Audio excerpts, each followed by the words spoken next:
Hello students, so in our series of crash course, today we'll study biomolecule. So this is day 36 of our crash course. This is disclaimer.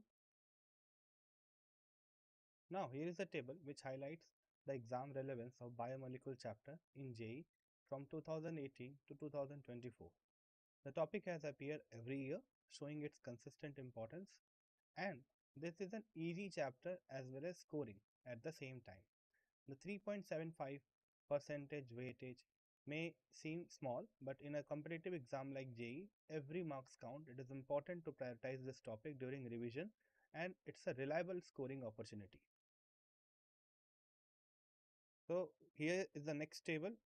It presents the important topics, or I would say it presents the outline of the distribution of biomolecule question in JEE from 2017 to 2024. Questions from variety of subtopics have been asked over the years. Carbohydrates and proteins are the most frequently tested.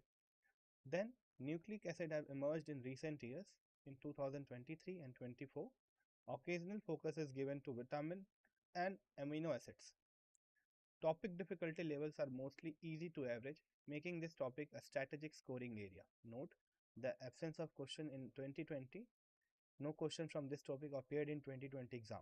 From the exam perspective, it is important to focus on structure properties and biological uses of molecules. So today we are going to study first of all about carbohydrates. So this is the first topic, and then we will study about monosaccharides. So this is basically the classification of carbohydrates on the basis of products that we get during hydrolysis. After that, we'll study the structure and isomerism. And lastly, your oligosaccharide will also be discussed today. So starting with the overview of your carbohydrate. Biomolecules are a complex, lifeless organic chemical substance. These substances are essential for the growth and maintenance of living organisms. Now, carbohydrates, proteins, nucleic acid, lipids, etc. are examples of biomolecules. These biomolecules interact with each other and create the molecular logic of life processes. These molecules are interconnected. So, DNA encodes proteins. Proteins catalyze metabolic reactions involving carbohydrates and lipids, and membrane composed of lipids organize proteins and carbohydrates for communication and transport.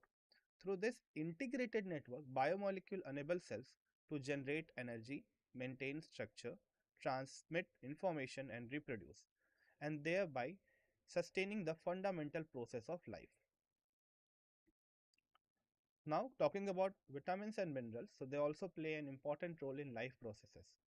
Vitamins and mineral salts are micronutrients that are that our body needs only in small amount. Even though they don't give us energy like carbohydrates or fats, they are very important because they help the body to work properly. They keep our organs, bones, blood, and immune system healthy by controlling and supporting body processes such as growth, repair, and protection against diseases. So, if I talk about carbohydrates specifically, so they are optically active polyhydroxy aldehydes or ketones. So look upon each word very carefully. Optically active means it can rotate plane polarized light PPL either in the left on right or right depending upon its nature, that whether it is dextrorotatory or levorotatory. Then second thing, it is containing multiple number of OH groups. So that is the reason we are writing it as polyhydroxy. Hydroxy means OH and poly means many. And then it can be an aldehyde or a ketone. So apart from this polyhydroxy structure, it has also the aldehydic group or the ketonic group. For example, fructose are polyhydroxy ketones, whereas glucose is a polyhydroxy aldehyde. Now those substances are considerable carbohydrate which upon hydrolysis produce optically active polyhydroxy aldehydes or ketones. What is their general formula? Now this formula is not applicable to every carbohydrate, and this was given because carbohydrate was initially considered to be a hydrate of carbon. So from there comes your word carbohydrate. But later on, it was discovered that many carbohydrates do not fit in this common formula, which is CXH2 whole Y. So it is representing that your carbohydrate is a hydrate of carbon. Got it? Here X and Y may be different or may be same. And there are also cases that compound would fit into this formula, but they cannot be called or considered carbohydrates. For example, CH3COOH, which is acetic acid. So CH3COOH fits into the general formula CXH2OY, where X is equals to 2 and Y is equals to 2. But it is not called a carbohydrate because it belongs to the acid family. So this is also known as ethanoic acid. Now we will discuss about the classification of carbohydrates. So these carbohydrates are also known as saccharides. This saccharide word is coming from a Greek word saccharon, and saccharon is derived from a Sanskrit word which is sarkara, meaning sugar. And they are classified according to their behavior towards hydrolysis, which is simply reaction with water. This means based on how they react upon hydrolysis, we can place them into different categories. Upon hydrolysis of carbohydrate, what we obtain and the number of units obtained allow us to classify carbohydrates into three given categories. The first one is monosaccharides. What are monosaccharides? So they are the simplest saccharides which cannot be hydrolyzed into smaller molecules. Therefore, monosaccharides are the smallest molecule which do not decompose upon reaction with water. Second one is oligosaccharides. When oligosaccharides are hydrolyzed, they yield 2 to 10 units of monosaccharide units.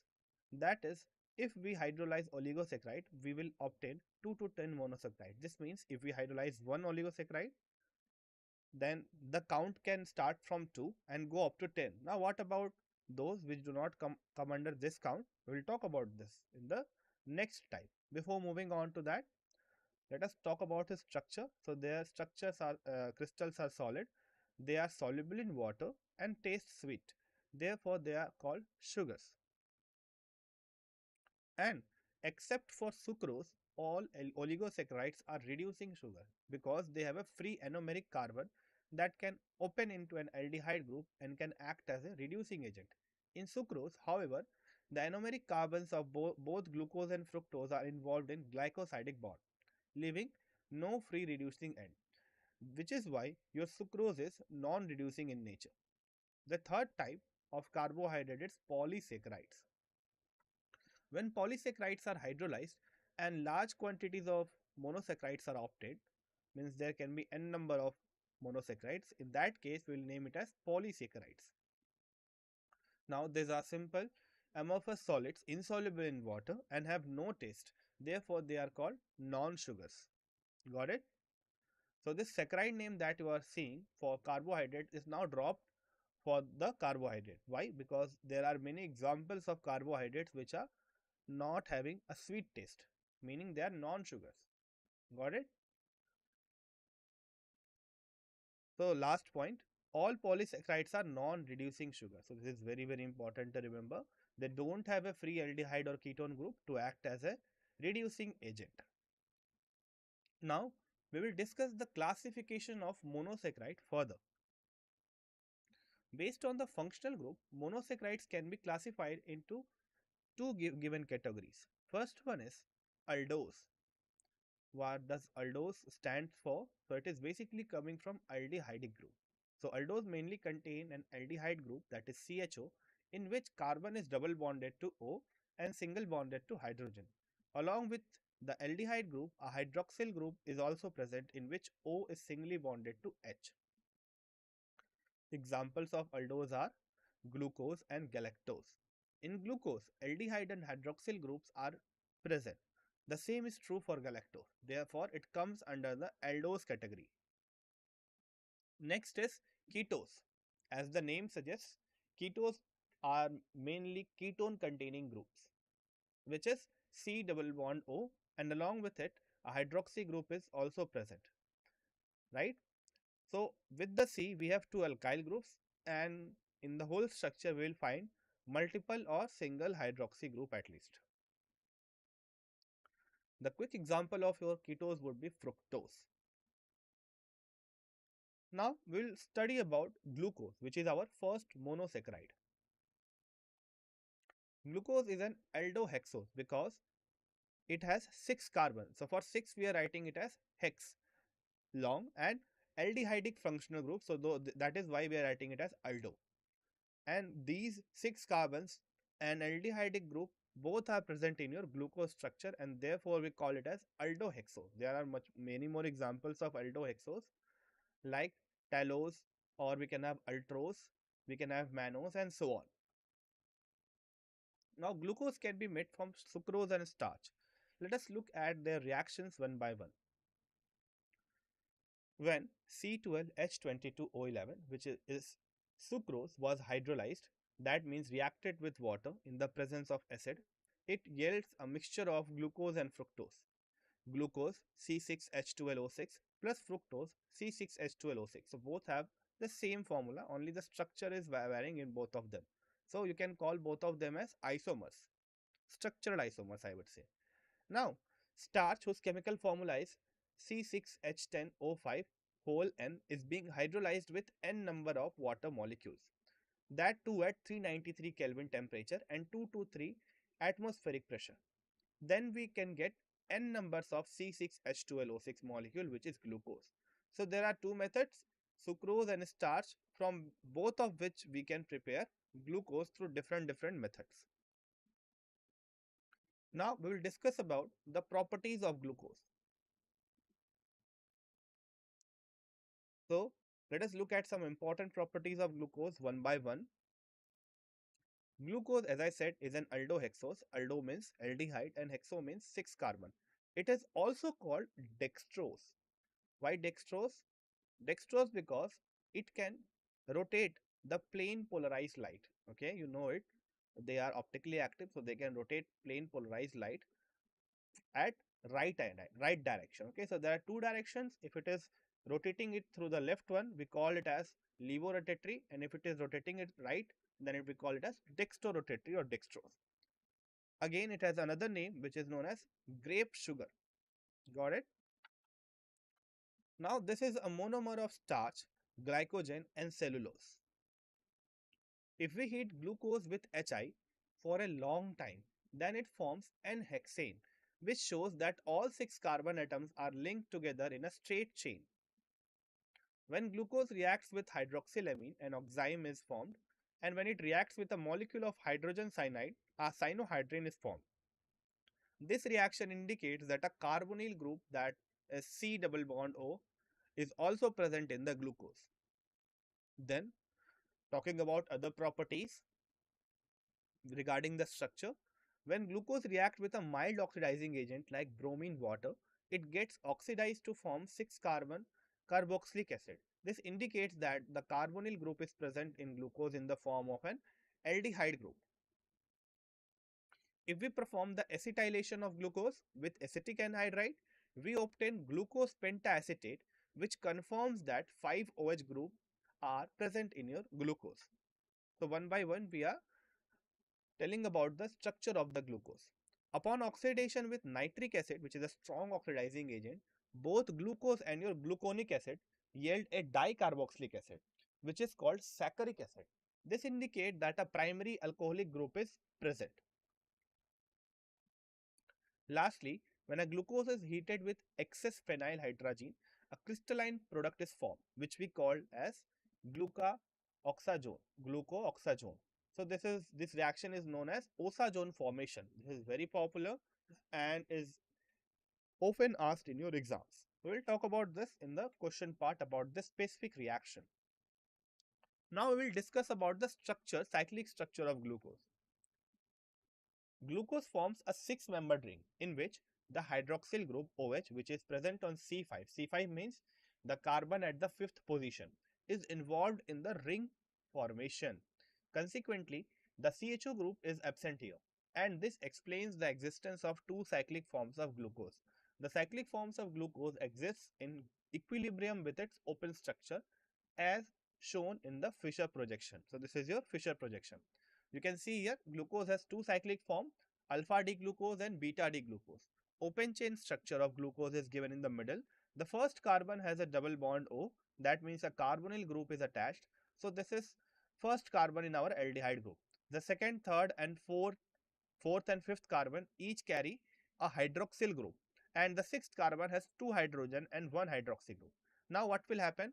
The OH group on the C5 carbon will act as a nucleophile and attack the carbonyl atom, which is C1, and get involved in the ring formation. We can see that a six-membered ring is formed between the C5 carbon and the C1 carbon, which is connected by an oxygen bond. And the two cyclic structures obtained are alpha D glucose and the beta D glucose. An equilibrium will develop between their open structure and the cyclic structure. So, glucose exists at equilibrium in two cyclic form and also in an open structure. Equilibrium is established between the open structure and the ring structure. So, if you look at the structure here, you can clearly see that these structures are somewhat different at the first carbon. At the first carbon, if you see, then in the alpha one, the H is present on the left and the OH is present on the right. Whereas in the beta one, the H is present on the right and the OH is present on the left. So this is the distinction between these two. And why it is occurring? So basically during the attack of OH group on the carbonyl center, the OH of your first carbon can go on the either side, both because attack is visible from both sides. Got it? Now, one very important thing here, which is about writing the Fischer projection. How do we write it? Always remember, we will write the Fischer projection in such a way that the most oxidized carbon, which is aldehyde here, will be present at the top.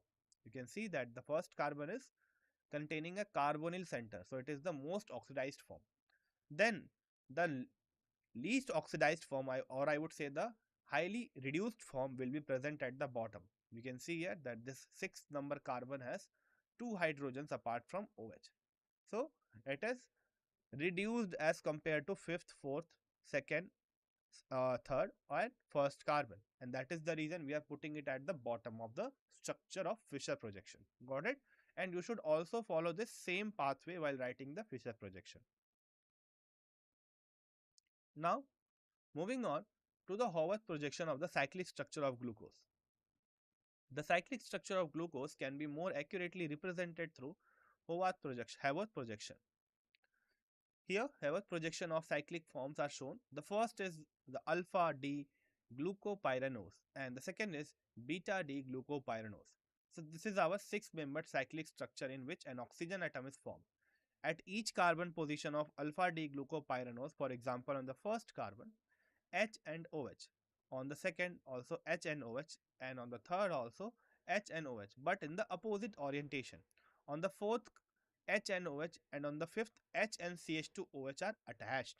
Beta D glucopyranose also has the same structure, but at C1, that is the beta carbon, the geometry changes. In this, OH is oriented upward and the H is oriented downward. Now, why are we calling it as pyranose?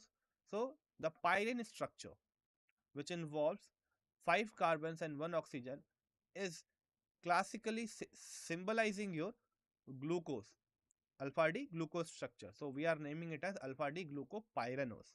Got it? And that same can be said about the beta D glucopyranose. You can just go and look for the structure of pyrene. It will have similar structure, only we don't have substituents like CH2OH or OH. It is simply a hydrocarbon with one heteroatom, that is oxygen.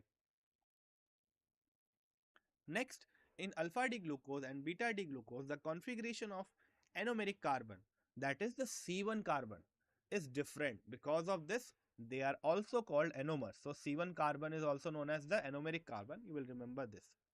A pair of distereomeric aldoses such as glucose and mannose, which differ in their configuration at the C2 carbon, are called epimers, or specifically C2 epimers. Similarly, glucose and galactose, which differ in their configuration at C4 carbon, they are known as C4 epimers. So you can say that your monomer, your anomer is just a subcategory of epimer. So anomer is specifically used for the C1 carbon, whereas epimer is used for change in configuration at any carbon. Got it? So this is important. Now, a very important line is written here that these two are distereomeric aldoses. So what are distereomers? So let me just remind it for you.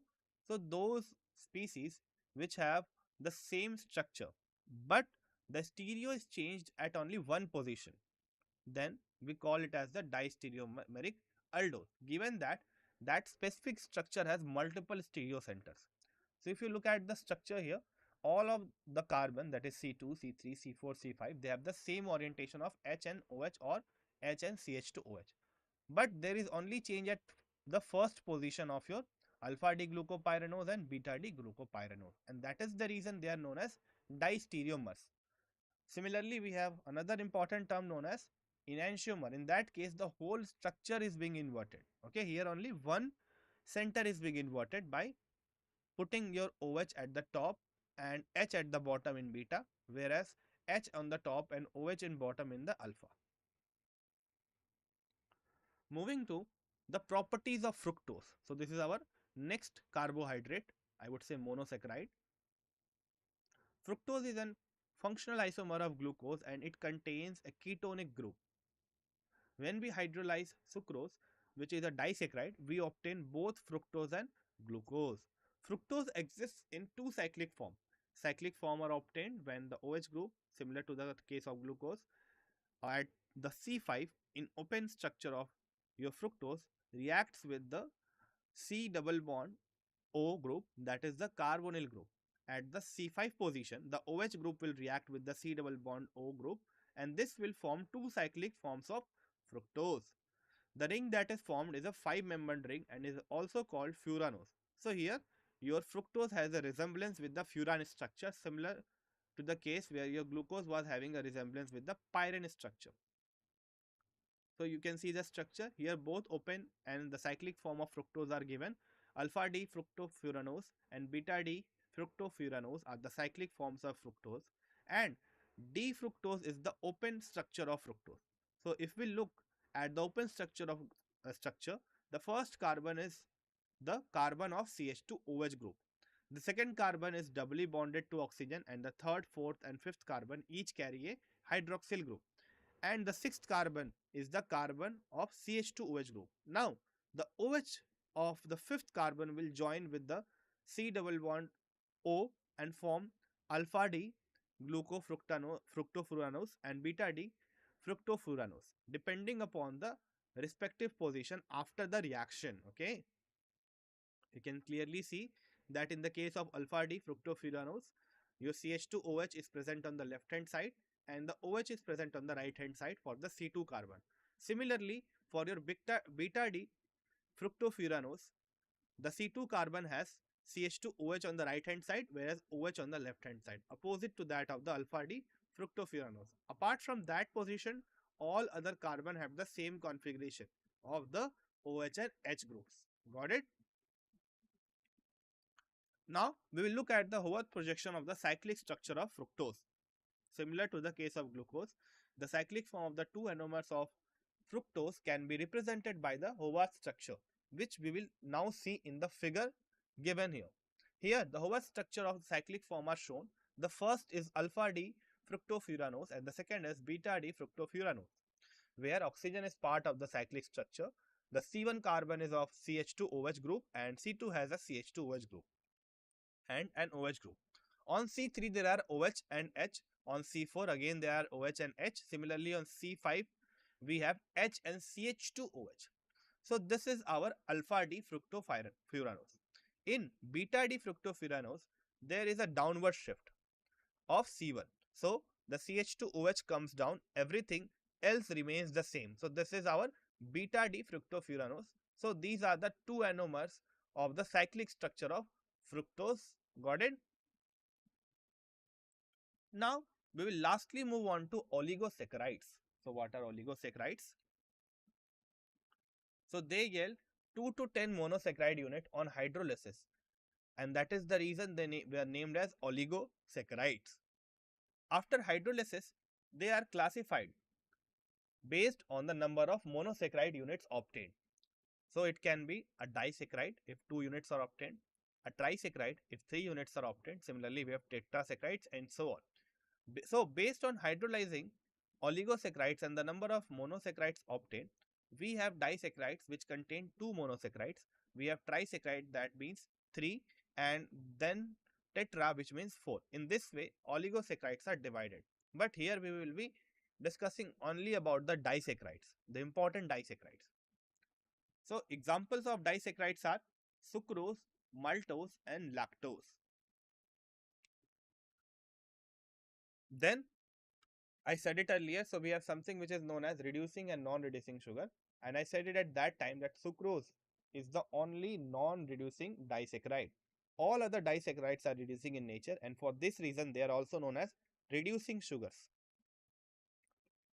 As I said earlier, so disaccharide contains two monosaccharide unit which are joined together by an oxide linkage. That is, two monomeric units are joined through an oxide bond, which is formed by the loss of a water molecule. This linkage is called glycosidic linkage. Now we will discuss the type of disaccharides. There are three major types of disaccharides. First one is sucrose, whose chemical formula is C12H22O11. Now, sucrose is also known as cane sugar or table sugar. Sucrose is non-reducing because it does not have a free aldehydic or ketonic group. Due to absence of a free aldehyde or ketonic group, it does not form osazone, does not exist in anomeric form, and it does not show mutarotation also. So let us continue the discussion of this disaccharide. So we are talking about the sucrose. Now we'll look upon the structure of sucrose, in which alpha D glucose and beta D fructose units are present. The C1 of alpha D glucose and the C2 of beta D fructose are connected through oxygen, which is called glycosidic linkage. Here you can see here that we have a glycosidic linkage. As I said earlier that it is a non-reducing sugar. What is the reason behind it? Just look at the C1 carbon for each of them. Okay, if you look upon the glucose here, then the C1 carbon which is present here is involved in bonding. It does not have a free OH group. Okay, it is involved in glycosidic linkage. As a result of this involvement, it does not give the what? It does not give your Tolman's test. Got it? But for fructose, we do not consider the C1 carbon. Rather than that, we consider the C2 carbon. And you can see here also that the C2 carbon has also unavailability of free OH group. Got it? So you should remember that these two are not capable of showing the Tolman's test. And you know it from the start also that this C double bond O is a part of ketone. Although the fructose would contain a free OH group, but it would not be capable of showing the Tolman's or Filling's test. So you should only look upon the sucrose part, which is a aldose. Okay, you will not look upon the ketose part. Got it? So this is the trick to count down which one is reducing in nature and which one is non-reducing in nature. Now, very interesting point about sucrose. Sucrose is dextrorotatory, but when it undergoes hydrolysis, it produces D-glucose, which is dextrorotatory, and D-fructose, which is strongly levorotatory. Since the levorotation of fructose outweighs the dextrorotation of glucose, the overall optical rotation of sucrose is inverted. For this reason, sucrose is also known as the invert sugar. So this is a popular name used for your sucrose, often in the textbook as well. Now moving with this discussion further, another major disaccharide is maltose, whose formula is C12H22O11, similar to the case of your previous one. Now it is a white crystalline solid with a melting point in the range 160 to 165 degrees Celsius, and it is soluble in water and is also dextrorotatory. If someone asks you why it is soluble in water although it is non-polar in nature, the reason is the presence of multiple hydroxy group. This polyhydroxy unit present in your maltose or your sucrose helps in hydrogen bonding with the molecules of water and hence making it soluble in water. Now, maltase is obtained from the partial hydrolysis of starch, which occurs through the diastase enzyme. This enzyme is present in malt. that is sprouted barley seeds. Therefore, it is called maltose or malt sugar. So, when two molecules of C6H10O5 whole N reacts with N molecule of water in the presence of diastase enzyme, N molecules of C12H22O11, that is maltose, is produced. So, this is the way we prepare our maltose. Now, moving on to the next part, we're learning. So, the next part is the structure. So, this is the structure of your maltose, in which two units of alpha D glucose are linked to each other. The C1 of the first alpha D glucose is connected to the C4 of the second alpha D glucose through oxygen. Again, this linkage is known as glycosidic linkage. So, this is your maltose. So, always try to remember the structure as well as the monosaccharide units. So, here the two monosaccharide units are alpha D glucose and alpha D glucose. So, both are same and they are combining together with C1 and C4 linkage to form a glycosidic linkage. Got it? If I ask you whether this given maltose structure has the capability to act as a reducing sugar, you will say yes, because it's hexose part. So, it has two hexose part, and one of its hexose part has a free OH group at the C1 carbon. You can clearly look here, that is the OH group is free. Therefore, it is capable of showing the reducing sugar form. Got it? So, it can be reduced. It can reduce other reagents such as toluenes and filling and get oxidized to the carboxylate form. Got it? So, you must remember this. Apart from your sucrose, all disaccharides are non-reducing in nature. Now, moving on to the next. Maltose is a reducing sugar because it has a free aldehydic group and that can be produced at C1 of second glucose in solution, and that is very clear from the structure given at the above part. It can reduce your filling solution and the toluene solution. Now, what are your filling solution and toluene solution? So, they are the reagents which are capable of identifying the aldehydic group.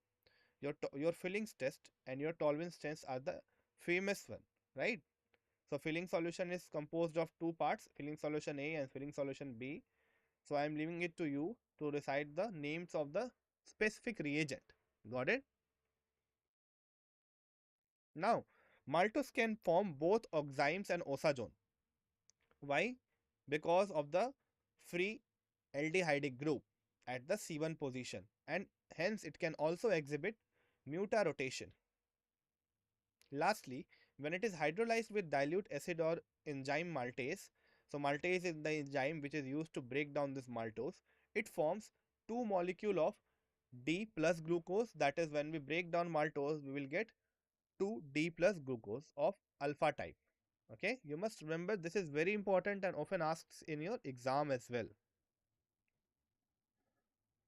Okay, now moving on to the next part, we will just discuss more about the next disaccharide, which is lactose. So, the third major disaccharide is your lactose, which is again C12H22O11. Here, it is found in the milk of all animal, so we also name it as the milk sugar. Now, it is a white crystalline solid with a melting point of 203 degrees Celsius. It is soluble in water and it is dextrorotatory. Okay, it can be hydrolyzed by dilute acid or enzyme lactase, which yields an equimolar, that is same concentration mixture of D positive glucose and D positive galactose. So, these are the two units of your lactose and both are present in the beta form. That means beta D plus glucose and beta D plus galactose. So, what were the units of sucrose? It was alpha D glucose and beta D fructose. So, you should remember it. First, we talked about glucose, then we talked about maltose, and now we are talking about the lactose. Now, continuing with this discussion of your lactose, remember all of them have the same formula C12H22O11. So, here is the structure of lactose, in which the beta D galactose and the beta D glucose units are present, which are linked to each other through oxygen bond known as glycosidic bond. The C1 carbon atom of your beta D galactose is connected to the C4 of the beta D glucose through oxygen, and this oxygen bond is formed when a water molecule is removed from between. Now, if I ask you whether it is a reducing sugar or not, you can easily say that a part of your beta D glucose has a free OH group at the first position, means at the C1 carbon. Therefore, it can act as a reducing agent. Got it? Remember, this is a beta type of glycosidic linkage. Why? Because OH and OH that are being decomposed both are pointing upwards. And it is 1,4 type of beta glycosidic linkage, because the 1 and the 4th carbon of your beta D galactose and beta D glucose respectively used in the bond formation. Now, as I said earlier, lactose is a reducing sugar because in solution, a aldehyde group can be converted at C1 of the glucose. Lastly, it forms oxime because it has a free aldehydic group. So it can form oxime, osazone, and also show mutarotation, and it can be hydrolyzed by emulsin. Emulsin is an enzyme which is used to hydrolyze beta glycosidic linkage. So this was all about the theory part. Now we will move on to the question part. Just wait for a while. I will open the questions meanwhile.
So here are the questions. So there will be total of 8 questions starting from 1 to 8 that will practice for biomolecules.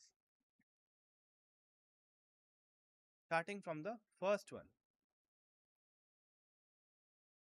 Which one of the following biomolecule contains a non-transition metal ion? So some biomolecules are given in the options and we need to look and tell which of these biomolecule contains a non-transition metal ion. Non-transition metal ion do not belong to the D group and they don't have a incomplete D orbital in their neutral or oxidized form. Got it? So the options are hemoglobin, chlorophyll, insulin, and vitamin B12. So I'm giving you some time to answer this question. You can just comment it in the comment section. Now this question that you are seeing here is although from the biomolecule, but it has some hints from your coordination compound. Okay, so there we talked about the application part and we discussed about the structure of your what chlorophyll a little bit.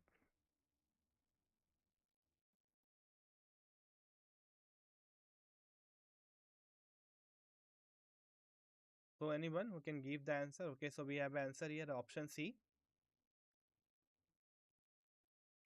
Remember what are non-transition metal ion that do not have belongs to the D block first of all, and they don't have a incomplete D orbital in their neutral or oxidized form. So it's a direct theoretical question, but still you have to think about it by relating it to the coordination chemistry. There we talked about the application. Two applications were there. The first was of our Wilkinson catalyst. There we have a complex of rhodium. Okay. And second is this one, which is chlorophyll. Okay. Yeah. So let me tell you the answer. The correct answer would be chlorophyll. Why chlorophyll? Because chlorophyll has magnesium as its central metal ion. And you know it very clearly that magnesium does not fall under your transition element. So it's a classic example of biomolecule containing a non-transition metal ion. So the correct answer would be option B, which is chlorophyll. Now What is chlorophyll? So it is a biomolecule which contains a magnesium ion Mg2 plus, which is a non-transition metal. So this is clearly given in your NCRT as well. So don't worry thinking that this is outside from your NCRT. It is directly from your NCRT because it was given there in the application of coordination chemistry. So this magnesium ion is held at the center of your porphyrin ring in the structure of chlorophyll. There is some extra information if you want. So basically chlorophyll is a biomolecule that contains a non-transition element. Therefore, our correct option is B. Let us move on to the next question. Let us look at question number 2. Which of these monosaccharide is a pentose? Now, what is pentose? Pentose means those which contain 5 carbon. Okay, so they are named as pentose. We talked about many disaccharides and monosaccharides, but all of them were falling under your hexose, means having 6 carbon. Got it? Options which are given here are glucose, fructose, arabinose and galactose. Again, this can also be answered from the NCRT. You do not need to remember the structure of each of them. Got it? So we have already talked about the glucose, fructose, arabinose and galactose. Okay. So there was no discussion about the arabinose alone, but this is not the answer at the first point. Got it? You have to just select that which of these is a pentose, and that will give away your answer.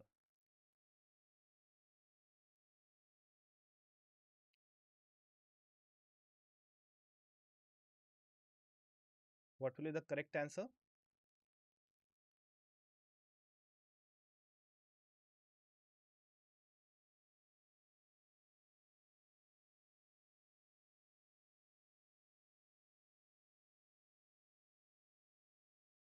Okay, so let me just tell you how can you eliminate the wrong options. So we have talked about the structure of glucose, fructose and galactose. There we said that your glucose, fructose and galactose has 6 carbons in total. Okay, so surely they will fall under your hexose and not your pentose part. Now from that point of view, it is very clear that only one option is left, and that would certainly be your arabinose. So you don't have to go beyond your NCRT. You will easily get your answer as long as you remember each and every point from the NCRT. Got it? Now, moving on to the correct answer, of course it will be C, which is which is arabinose. Now, next, moving on to the solution part. So arabinose is a monosaccharide which has 5 carbons in total, and therefore it falls under the pentose category. Next, question number 3. Question says that what is present in D-glucose? So we have to tell that what is the particular amount of alpha D-glucose and beta D-glucose in the D-glucose structure. Options are given as follows. So 50% alpha D-glucose and 50% beta D-glucose, which means D-glucose has equal amounts of both, or 64% beta alpha D-glucose and 36% beta D-glucose, or 36% alpha D glucose and 64% beta D glucose, or 33% alpha D glucose and 33% beta D glucose. Now you have to choose the correct one. Now you should remember one very important thing, that out of the two structures of alpha and beta, which one is more stable? If you know that which one is more stable, you can easily give the answer, because in each of these given here, two of them are already eliminated, which is option number A and D. According to these two options, we can interpret that both alpha D glucose and beta D glucose are of same stability, which is completely wrong. Two different molecules of two different stereo can never be of same stability. Therefore, this option is obviously eliminated. These two options are obviously eliminated. Now we are left with two options B and C, and they both are contradicting the stability of alpha D glucose and beta D glucose. Because in the B option, it is saying that your alpha D glucose is present in more amount, indicating that this one is more stable.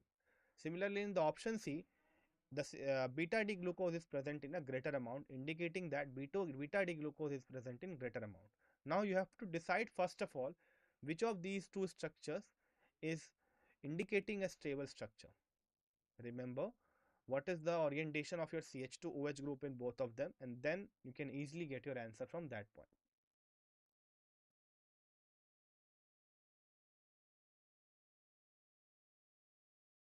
Okay, anyone who is willing to give the answer?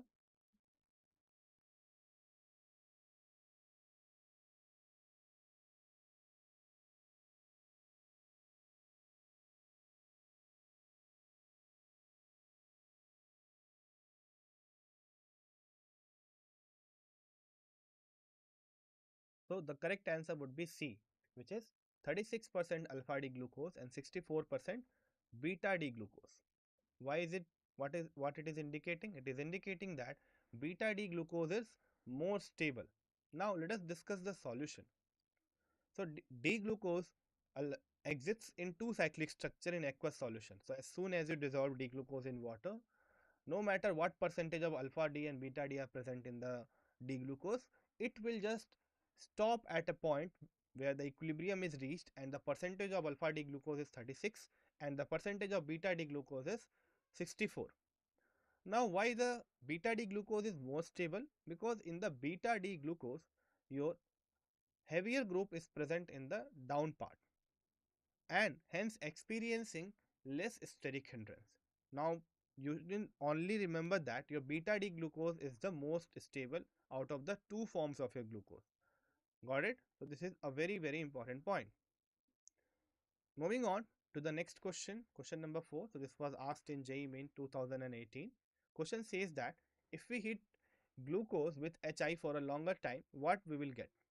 Options are N-hexane, 1-hexene, hexanoic acid, or 6-iodohexanol. How can you solve it? Remember the reaction that HI is acting as a reducing agent here and it will reduce the whole glucose ring. Now you have to tell that what we will get after reduction. Just think about it and give your answer in the comment section. Then in a few minutes I will tell you the answer. So in this reaction what is happening? Your glucose will get reduced where your iodide ion will get oxidized into the I2 form. Got it? And this will be your overall reaction.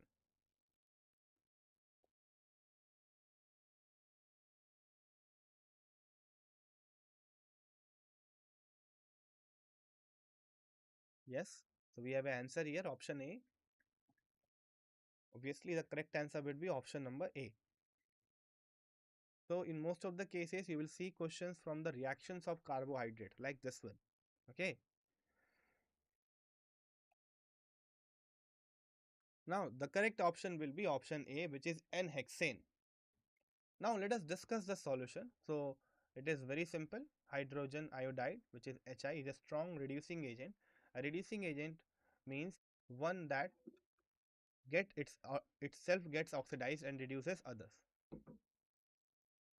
Now HI reduces both primary and secondary alcoholic group present in the glucose. Besides this, it also reduces the carbonyl group, meaning the C double bond O part, from which we get N-hexane. So this is your reaction.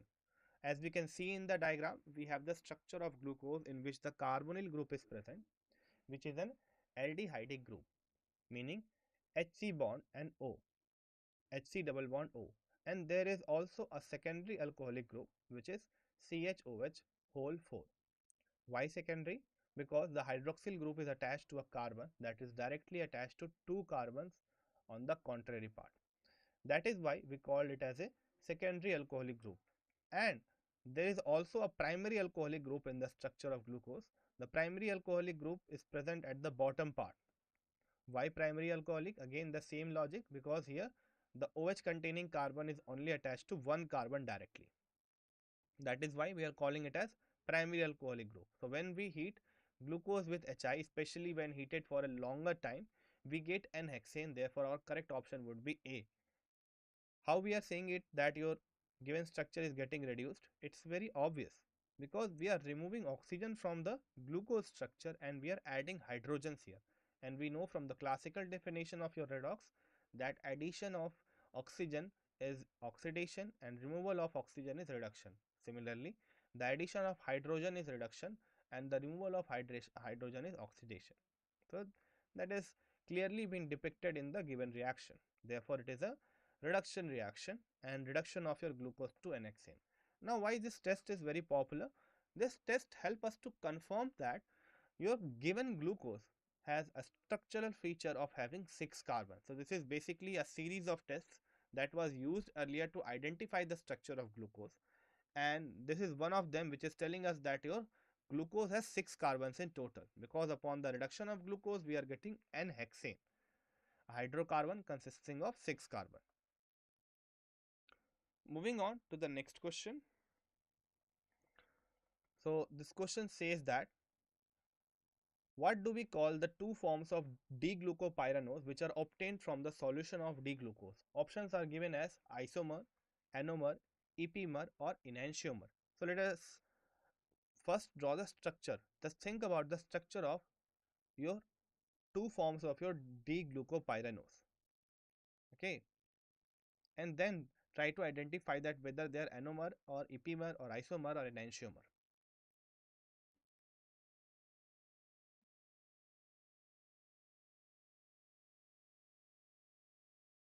So let me tell you the definition of each of them one by one.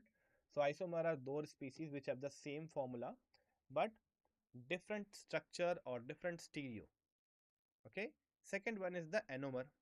What are anomer? Anomer are those which have a different configuration as a C1 carbon. Then in option C we have epimer. What are epimers? So epimers have same configuration on each carbon, and there is only one change in the one position as well, any certain carbon only. Got it? And last is the enantiomer. Enantiomer are the mirror images and they are non-superimposable on each other. Now you have to decide that the two forms of glucopyranose which will come under which category.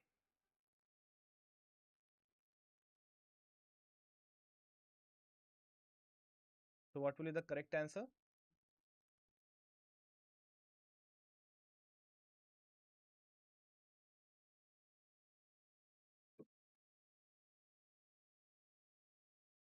The correct answer would be option B, which is anomer. Now let us discuss the solution. The two form of D-glucopyranose, one is alpha D-glucopyranose and the other is beta D-glucopyranose. As we can see, the structure of the alpha D-glucopyranose and the beta D-glucopyranose are given here. The configuration at the first carbon is different in both. We can see that the configuration of hydroxyl and hydrogen present on the first position carbon is different. The hydroxyl group on the first position carbon, that is C1, is on the right side in the structure of alpha D-glucopyranose, while the hydroxy group is on the left side in the structure of beta D-glucopyranose. The configuration around all other carbon is same in both of them, hence they are the alpha and beta form of the glucopyranose. Therefore, we can call these two as anomers. These two are anomers of each other because they only differ at the C1 configuration, that means at the first position of carbon. C1 is the anomeric carbon because before cyclization these carbon has aldehydic group. Therefore, our correct answer is option B. Now let us move on to the next question. Question says that, which is question number 6, you have to tell that which reagent reacts with glucose to form a crystalline oxazone derivative. Options are Fillings test, then filling solution, then we have phenylhydrazine, then we have Benedict solution, and then we have hydroxylamide. So what will be the correct answer? We know it for very sure that your filling solution is something which will oxidize your given glucose into what? Into the carboxylate form from the aldehydic form. And Benedict solution is also an oxidizing solution, whereas the hydroxylamine is something which will give you a nucleophilic reaction but not the formation of oxazone. Therefore, the correct answer would be phenylhydrazine. So, phenylhydrazine is a reagent that is used for forming oxazone from the given structure. The correct option would be option B, phenylhydrazine. Now, what is the structure of phenylhydrazine? Now, let us look at the solution to discover the same. Here we can see the reaction diagram. When we treat glucose with phenylhydrazine reagent, Phenylhydrazine is 3 mole, so 3 moles of C6H5NH NH2 is taken. Okay, so this phenylhydrazine, 3 units are required for the osazone formation of 1 mole of glucose. So when we treat glucose with phenylhydrazine reagent, it gives us glucoosazone, which is an osazone derivative, and it is crystalline in nature. Its structure is CH double bond N NH C6H5 C double bond N NH C6H5 CHOH whole thrice and CH2OH. This is the structure of glucoosazone, which is an osazone derivative. So the correct answer is option B. Now, how is this reaction occurring? So basically what we are doing is we are attacking the first and the second position only. Apart from this, the remaining carbons are unaffected.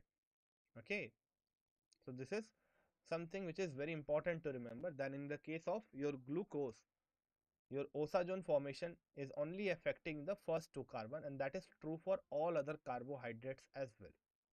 Got it? Moving on to the next question. Question number 7. It asks us that when reaction are carried out with sugars, they are done in neutral or acidic medium, not in the alkaline medium. Why? Because in alkaline medium, sugar undergoes a process, and we have to tell what is that process. Options are A. Decomposition, B. Racemization, C. Inversion, D. Rearrangement. Now, what are these terms? So, first is decomposition. Decomposition means breaking down a single molecule into different fragments. Like we have decomposition of PCl5 to PCl3 and Cl2. What is racemization? Racemization basically involves the conversion of 100% given optically active solution into a optically inactive solution by taking the two enantiomers of the same molecule in equal amount. So that is something which is known as racemization. Third is inversion. It is basically converting the whole thing from one optically active form to the other optically active form, that is from dextro to levo or from levo to dextro. In that case we call that process as inversion. And the last one is rearrangement, mean a fragment of the molecule will shift from one part of the molecule and move to the other part. So we have seen these kind of rearrangement like in the case of carbocation. So generally it is seen that the primary carbocation are least stable and they will just rearrange themselves to form the secondary or possible tertiary carbocation to gain more stability. Now question is saying that in the alkaline solution, that means in the basic medium, what will happen to the sugar? Why don't we carry out the reaction in the basic medium? So moving on to the answer, the correct answer is option D, which is rearrangement. Now let us discuss the solution. In alkaline medium, sugar undergoes rearrangement. So basically when we carry out reaction with sugar and if we use alkaline medium during the reaction, the sugar molecule rearranges itself and transform it into a new molecule. That is why whenever we perform a reaction with sugar, we use either neutral medium or acidic medium. So the correct option is D.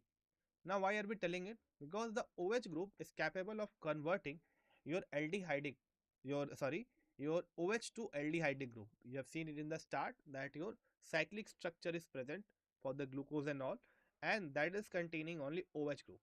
But your OH, which is a part of your alkaline mixture, can abstract one proton and convert your OH into the previous aldehydic of the free group, and that will result in a rearrangement reaction. Okay, that is the reason we don't carry out the reactions of sugars in the basic medium. Rather than that, we carry out it in the neutral or acidic medium. So last question, question number 8. Optical rotations of some compounds are given below along with their structures. We have to tell which of these compounds have D configuration. We are given some structures, first, second and third. The rotations of the first is positive, the second is also positive, and the third is negative. We have to tell that which of the structure has D configuration from the given optical rotation.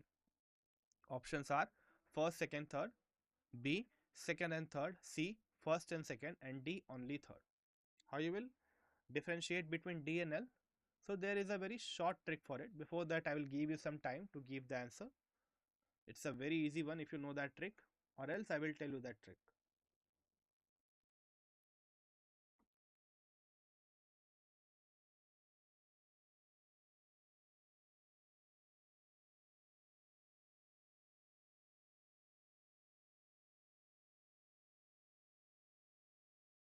Okay, so it's very easy.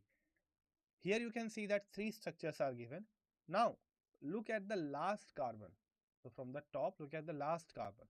So for the first structure, there is only one carbon, which is asymmetric in nature, and it's the only carbon. So we'll consider this carbon only. In the second structure, there are multiple optically active carbons are present. So you will look at the last one. So one, two, three, four. Similarly, for this one, which is the third structure, again you will look for the last carbon. Now in each of this, you will see the position of OH. If the last carbon is containing OH on the right hand side, then we call it as the D configuration. So for the glucose, the D glucose and all, you will clearly see that this oxygen is present on the right hand side, and that is why we are calling it as the D configuration. Got it? In place of that, if it is present on the left hand side, suppose this OH goes on the left hand side, then we simply call it as the L configuration. As simple as that. Now in each of these three structures, by looking at them, it is very clear that each of them is having a D configuration. Therefore, the correct option would be A. Got it? So A would be the correct option, that is 1, 2 and 3. Now let us just look at the solution as well. So here we use the concept of which side the OH group is on. The lowest asymmetric carbon. Asymmetric means the carbon containing four different groups. If we talk about the configuration of all three structures, then in the first, second and third, in the given structure, the hydroxyl group, OH group on the lowest asymmetric carbon is towards the right hand side. So in the first structure, the OH group on the lowest carbon is at the right position. In the second structure, it is also present at the right position. And in the third structure also, the hydroxyl group is present at the right position. Because of this, all of them will be having a D configuration. Therefore, the correct option would be A. Now, if I ask you, how can you make the L configuration out of these three given structures? It's very, very simple. You will not disturb any carbon other than the last carbon. You will just put this OH group on the left hand side and take this H on the right hand side, and that will give away your L configuration without doing any changes. Remember, you don't have to change the configuration of other carbon, you have to only change the configuration of the last asymmetric carbon, and that will give away your L configuration. So this was all about the question part. Now we will do some DPP of this same chapter. Just wait for a while. I will just turn on the DPPs and I will request all of you to attempt the DPPs along with me. Okay, this will help you to boost your preparations as well.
Okay. So we will be doing 10 questions in total, and you will be given 20 minutes. Okay. So this is our DPP, and it is totally based upon the latest JEE interface that you will see in your upcoming exam. So here is the first question. Question says that which of the following is used as a storage molecule for carbohydrates in animals? So this will be from your overall chapter. So don't worry if you don't have, if you are unknown about it. We can just discuss about it, right? Now starting from the first one. So there are basically three types of polysaccharides that we will be studying: starch, cellulose, and glycogen. Okay, and these three are responsible for making up the structure of your plants and animals both. In the case of plants, you will see the use of cellulose, and in the case of your animal, you will see the use of your glycogen, which is animal fat basically. Got it? This D-ribose is of course not used as a storage molecule. Only polysaccharides are used for such application. Therefore, your correct answer would be option C. Got it? Easy to know. So we'll discuss about it in detail when we will move on to the polysaccharides in the next class. Before that, you can just attempt along this along with me if you know, if you have done the chapter. Next question: which of the following statement about cellulose is correct? Okay, so cellulose structure. So first one, it is a branched polymer of alpha D glucose unit. Okay, means it is made up of alpha D glucose monomers. Second, it gives a blue color when treated with an iodine solution. So this is something which is true for what? Starch. You must study the starch test, where we drop, if we drop iodine solution onto starch, it will give blue color. So of course this is not correct for cellulose at all. Third, it serves as a primary energy storage molecule in plant. Okay, so this is also not true. That is something which is again provided by the starch. The energy is provided by the starch. It is used as a primary energy source. Now, the clear contrast is between the first option and the last option. They are the only two which can be the correct one. Why I am saying it? Because they both are contradicting each other. One is saying that it is comprised of alpha D glucose units, and the other one is saying that it is a straight chain of beta D glucose units. So either one of them can be true. If one is true, then the other one will be wrong. And of course, this is not a multiple select question, means only one option can be correct. So let me tell you the correct answer for now. When we will discuss the structure, I will show you that correct structure. So I'm just telling you the way you will answer the question in your exams. So the correct answer would be, it is a straight chain polymer of beta D glucose unit. So this is the actual structural definition of your cellulose. Got it? Moving on to the next question. Question says that, so we have studied about this in today's class. On hydrolysis, what does sucrose gives us? Question option 1, 2 molecules of glucose. Option 2, 1 molecule of glucose and 1 molecule of galactose. Option C, 1 molecule of glucose and 1 molecule of fructose. So we studied it, that it gives us 1 molecule of alpha D glucose and 1 molecule of beta D fructose. Here that thing is not mentioned specifically whether it is alpha D or beta D, but it is for sure that the structural units are of glucose and fructose. Therefore the correct answer would be option C. Again, this is a direct theoretical question, you don't have to think much about it. Next one, which of the following reactions confirm the presence of aldehydic group in the glucose? First one, formation of glucose pentaacetate with acetic anhydride. So when we were discussing about the important properties or important reactions of your glucose, we said that this formation of glucose pentaacetate indicates the presence of 5-hydroxyl group. Okay, it does not confirms the presence of aldehydic group. So this is not correct. Second one, reaction with hydroxylamine to form an oxime. Hydroxylamine to form an enzyme. So this is also not correct, because this can be given both by the aldehyde and the ketone. Got it? Third one, what did I said? I said that reaction with hydroxylamine to give an oxime is not specific for aldehyde, it is specific for carbonyl. But if I talk about aldehyde and ketone, then both can give these reactions. So this is also not a true reaction used for the confirmation for the presence of aldehydic group. Now the third one, oxidation with bromine water to form gluconic acid. So gluconic acid is something which contains COOH group, and you know it very well that bromine water is a weak oxidizing agent. So it cannot oxidize a ketone to a carboxylic group. Okay, it can only oxidize an an aldehyde to an carboxylic group. Why? Because aldehydic group conversion to carboxylic group does not require the breaking of carbon carbon bond. Got it? Therefore, the correct answer is option C. Moving on to the next question. Which polysaccharide is exclusively found in plant and serve as a major structural component of cell wall? I said it in the second or third question, I guess, that your plant only consists of starch and cellulose. Got it? Glycogen is something which is specific for your animal. Now, out of starch and cellulose, starch is something which is used as an energy provider. Got it? But cellulose forms the structural component of cell wall. Therefore, the correct answer would be option C. So, these are direct questions from your NCERT theory part. You don't have to think much about it. If you know it, you can answer it in a very short time and it will give away the same marks which you will obtain by doing a critical problem, numerical problem. Got it? So, that is the reason I am telling you your biomolecule is a scoring part of your chemistry. Next, proteins are least likely to be involved in catalyzing biochemical reaction. Then second, storing genetic information. Third, transporting oxygen in blood. And fourth, providing mechanical support to cells. So, you know it for sure that storing genetic information is something which is very specific to DNA and not to the proteins. Therefore, the correct option would be option B. We have not talked about this. We'll move when we'll talk about this in the upcoming classes, the second class, right? Now, next question number 7. Which of the following statement about Zwitter ion is incorrect? Zwitter ions are neutral molecule with both positive and negative charges. Second, Zwitter ions are formed in the aqueous solution of amino acids. Third, Zwitter ion do not exhibit amphoteric behavior. And the fourth, Zwitter ion arise due to transfer of proton from the carboxyl to amino group. So you have to choose the incorrect option, remember. Now, if I talk about the Zwitter ion, it is basically formed, means it is specific for your amino acids. So in the case of amino acids, what happens is that your carboxylic group, which is your C-double-bond-OH, donates its proton onto the NH2. As a result of this, NH2 is converted into a salt, NH3 plus. Similarly, your C-double-O is converted into an anion, meaning that both positive and negative charge are present in the same molecule, and that is the reason we tell that specific symbol of your amino acids as Zwitter ion. Got it?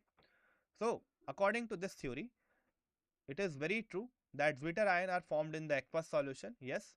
And how it is formed? It is formed due to transfer of proton from carboxyl to amino group. As a result of this, we get positive and negative charge both accumulated on the same molecule. The only incorrect statement is that they do not exhibit amphoteric behavior. It can act as an acid, as an base, both, because now your nitrogen, which is containing positive charge, can donate one proton. Similarly, the COO minus, the carboxylate part, can accept one proton, means it can act both as an acid and base. Next question. Which of the following is true about naturally occurring amino acids, alpha amino acids? So, your alpha amino acids are those which contain the NH2 group and COOH group on the same molecule, on the same carbon. Got it? So, they are named as alpha amino acids. Now, all of them are optically active. The first one says. Second, only glycine is optically inactive. Third one, most of them have the D configuration. And last one, they cannot form Zwitter ion. So, if you look upon the structures of amino acids, only one amino acid is there which is having optically inactive nature, and that is glycine. So, the correct option is the option B. Apart from it, all other amino acids are optically active. Got it? Moving on to the next question. So, it's a very common question. Curdling of milk due to the formation of lactic acid is caused by option A, oxidation of lactose. Option B, bacterial fermentation to pH change. So you know it very well that lactobacillus is a bacteria that ferments your milk and causes the curdling. Got it? So the correct option would be option second. Then here is your last question. Which of the following is not a common cause of protein denaturation? So protein denaturation means your protein is a very complex structure that is comprised of primary, secondary and tertiary form, and finally the quaternary form for specific proteins. Now these structures are very prone to destruction if they undergo some changes, so physical changes or chemical changes such as heating, change in pH or addition of urea. So they all can change the structure. Only one thing is incorrect, which is formation of peptide bond. This is something which is not responsible for proteins denaturation. So this was your 10th question and this was all about today's class. Thank you for joining the session. I would just appreciate it that if you all go and do the mock DPP's or daily practice problem of our chapter. Okay, it will help you to do your preparation in a better manner. Thank you.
Hello students, welcome to this lecture. So today we will discuss vector algebra theory. So as you know, first we will discuss theory part of vector algebra and then we will practice some questions on vector algebra. So let's get started.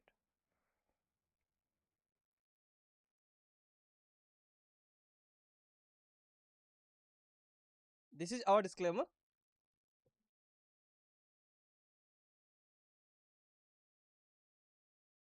So first of all, we will discuss trend analysis. So according to the last 5 years, the chapter weightage of vector algebra is 4.26 percentage. Okay, so weightage of this chapter is 4.26 percentage. And then see yearly question distribution. So in 2024, two number of questions asked in this year, and the topic name scalar triple product and angle between two lines. Okay, and their concept used a vector dot b vector cross product c vector or cos theta equal to a vector dot product b vector divided by modulus of vector a into modulus of vector b, and the difficulty level was average and easy. Okay, then in 2023 there one question asked and the topic name is algebra of vector and concept used projection properties of algebra of vector, and their difficulty level was easy. Then in 2022 one question asked, okay, and that question asked from projection of a vector and concept used projection of vector a on vector b equal to vector a dot product vector b divided by modulus value of vector b, and the difficulty level was easy.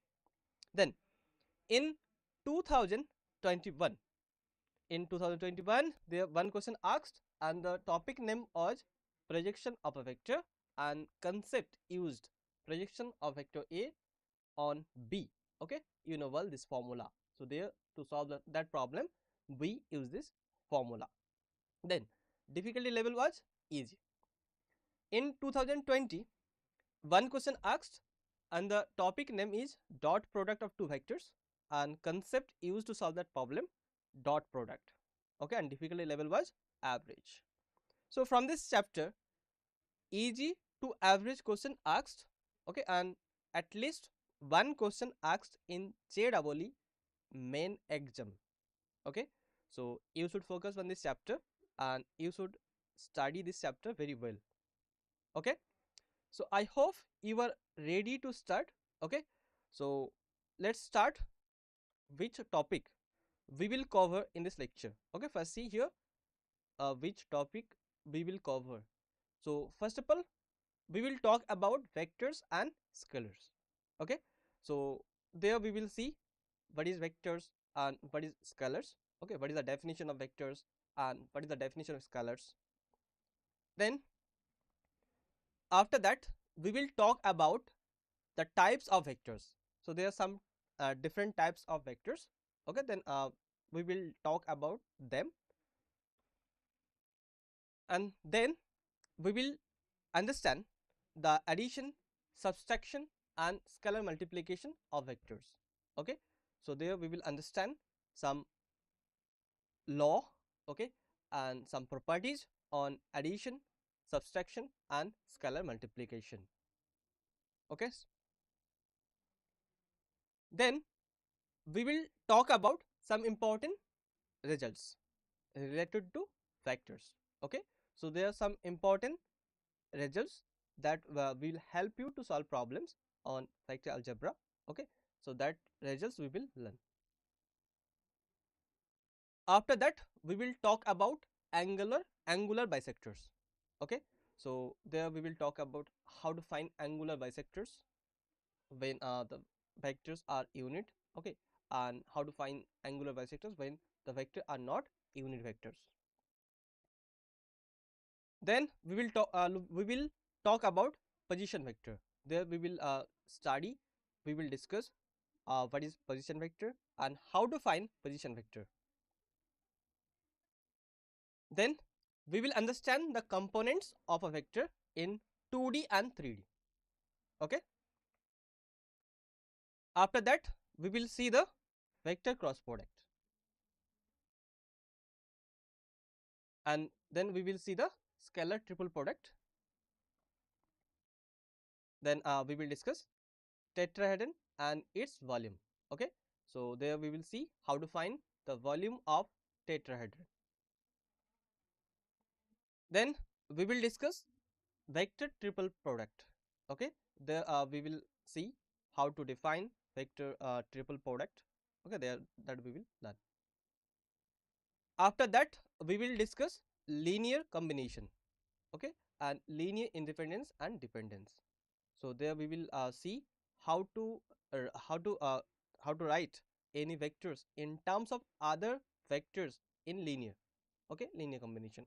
And there we will see if we have some vectors, and then that vectors are called linear independence, and when that is okay, and when that vectors are called dependence vectors.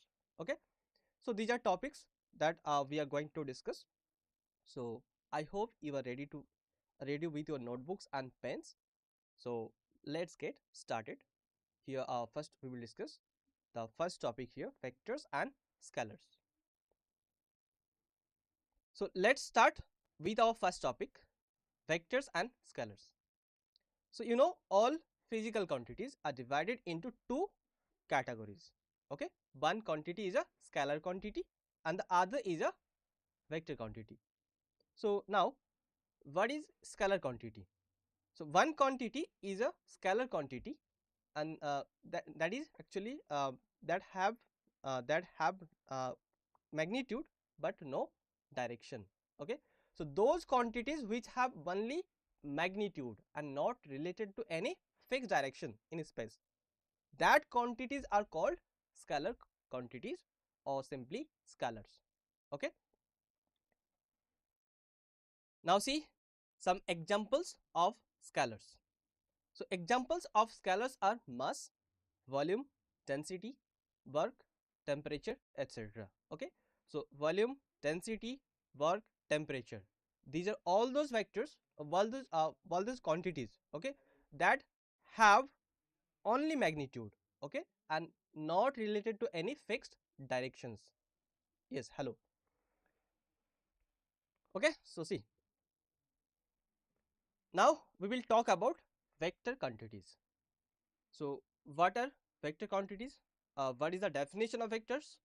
So vectors are those quantities which have both magnitude and as well as directions. Okay. But scalars, those quantities which have only magnitude, okay, and no direction. That quantities are scalar quantities. But if we have those quantities which have both magnitude as well as directions, then that quantities are called vectors. Okay. So what is the main difference between scalars and vectors? So scalars and vectors both have magnitude, okay, but scalars have no direction, but vectors have directions also. Okay. This is the basic difference between scalars and vectors. Now see the example of vectors. So for example, displacement, velocity, acceleration, momentum, weight, force, all these are examples of vectors. Okay. These are examples of vector quantities. Okay. So these quantities have both magnitude and as well as directions. Okay. So this is why these quantities like displacement, velocity, acceleration, momentum, weight, force, these are called vector quantities. Okay. Understand? Is it clear to all of you? Do you understand uh, what is the main difference of vectors and scalars, and what is the definition of vectors and scalars? So I hope you will understand very basic things. Okay. Now we will talk about a directed line segment. So a directed line segment which is a vector, okay, which is denoted by here AB over arrow symbol, okay. So or you can write bold AB. So this is actually our directed line segment joining point A and B, and or simply we write vector A, small letter A there, okay. So we simply write it vector A or bold A. Now see, what is magnitude of a vector? So the magnitude or length of a vector is shown by modulus of A, okay. So by this symbol we denote magnitude of a vector. So if we have vector A, then magnitude of that vector is basically modulus of A, okay. And how to find magnitude of any vector? So if we have the vector A, that is a1 I cap plus a2 j cap plus a3 k cap, okay, then magnitude of A is basically simply equal to square root of a1 square plus a2 square plus a3 square, okay. This is the magnitude of vector A, where vector A is given as a1 I cap plus a2 j cap plus a3 k cap. And you have to keep in your mind this point: magnitude of any vector is always a non-negative scalar, okay. So this is very important point. It is always a non-negative scalar, okay. It is always a non-negative scalar, not vector. Magnitude of a vector is a scalar quantity, okay, scalar quantity. So magnitude of a vector A, it is denoted by modulus of A, and it is always a non-negative scalar. Understand? Now see, here we have the directed line AB, okay. Here the point A is called initial point and the point B is called terminal point, okay. And this line, directed line, is basically vector A. Simple, very simple, okay. So it is associated with vector A, and sometime we written as AB over arrow symbol, okay, like this. Sometimes we write like this, okay. And here the point A is initial point. You may call this is starting point of this vector, okay, and this is our terminal point or end point of this directed line. I hope you will understand. So now moving to the next. Now we will talk about the types of vectors, okay. So the first vector is the null vector or zero vector, and a vector whose initial and terminal points are coincide or are at the same place, okay, then that vector is called the zero or null vector, okay. And it is denoted by bold 0. It is denoted by bold 0, or you may write zero vector, okay, 0 over arrow symbol. You can you may can write also like this, okay. So usually we write it as bold 0. So this means zero vector or null vector. And what is zero vector, null vector? A vector whose initial and terminal points are at the same place, okay. That vector is called zero vector or null vector. Then we will talk about the unit vector. So when a vector is called unit vector, so a vector whose magnitude is 1, okay, is called unit vector. So if we have any vector A, and after finding the magnitude of that vector, okay, if we find a magnitude of A, that is a modulus of A, so if that magnitude is 1, then that vector is called a unit vector, okay. So the unit vector in the direction of a vector A is given by A by magnitude of A, okay. So sometime we denoted it as A cap, okay. A cap means unit vector of vector A, okay. And to find the unit vector of any vector, suppose a vector A, for that you have to divide the vector A by magnitude of that vector, okay. So if we have any vector and if we divide that vector by that by its magnitude, then you will get unit vector, always you will get. Okay. So if you have vector A is I cap plus j cap, so everyone try it. What is the unit vector of A equal to I cap plus j cap? So everyone write in chat section. What is the unit vector of A equal to I cap plus j cap? Very simple. Everyone try to write it. Okay, and give your answer in chat section. What is the unit vector of A equal to I cap plus j cap? Okay, I and j are basically unit vector along the x axis and y axis. Everyone write your answer. You have the vector A is I cap plus j cap. Clear? So you have to find unit vector of A equal to I cap plus j cap. That means you have to find A by magnitude of A. So everyone write your answer in chat section. What is the unit vector of A equal to I cap plus j cap? Very simple question.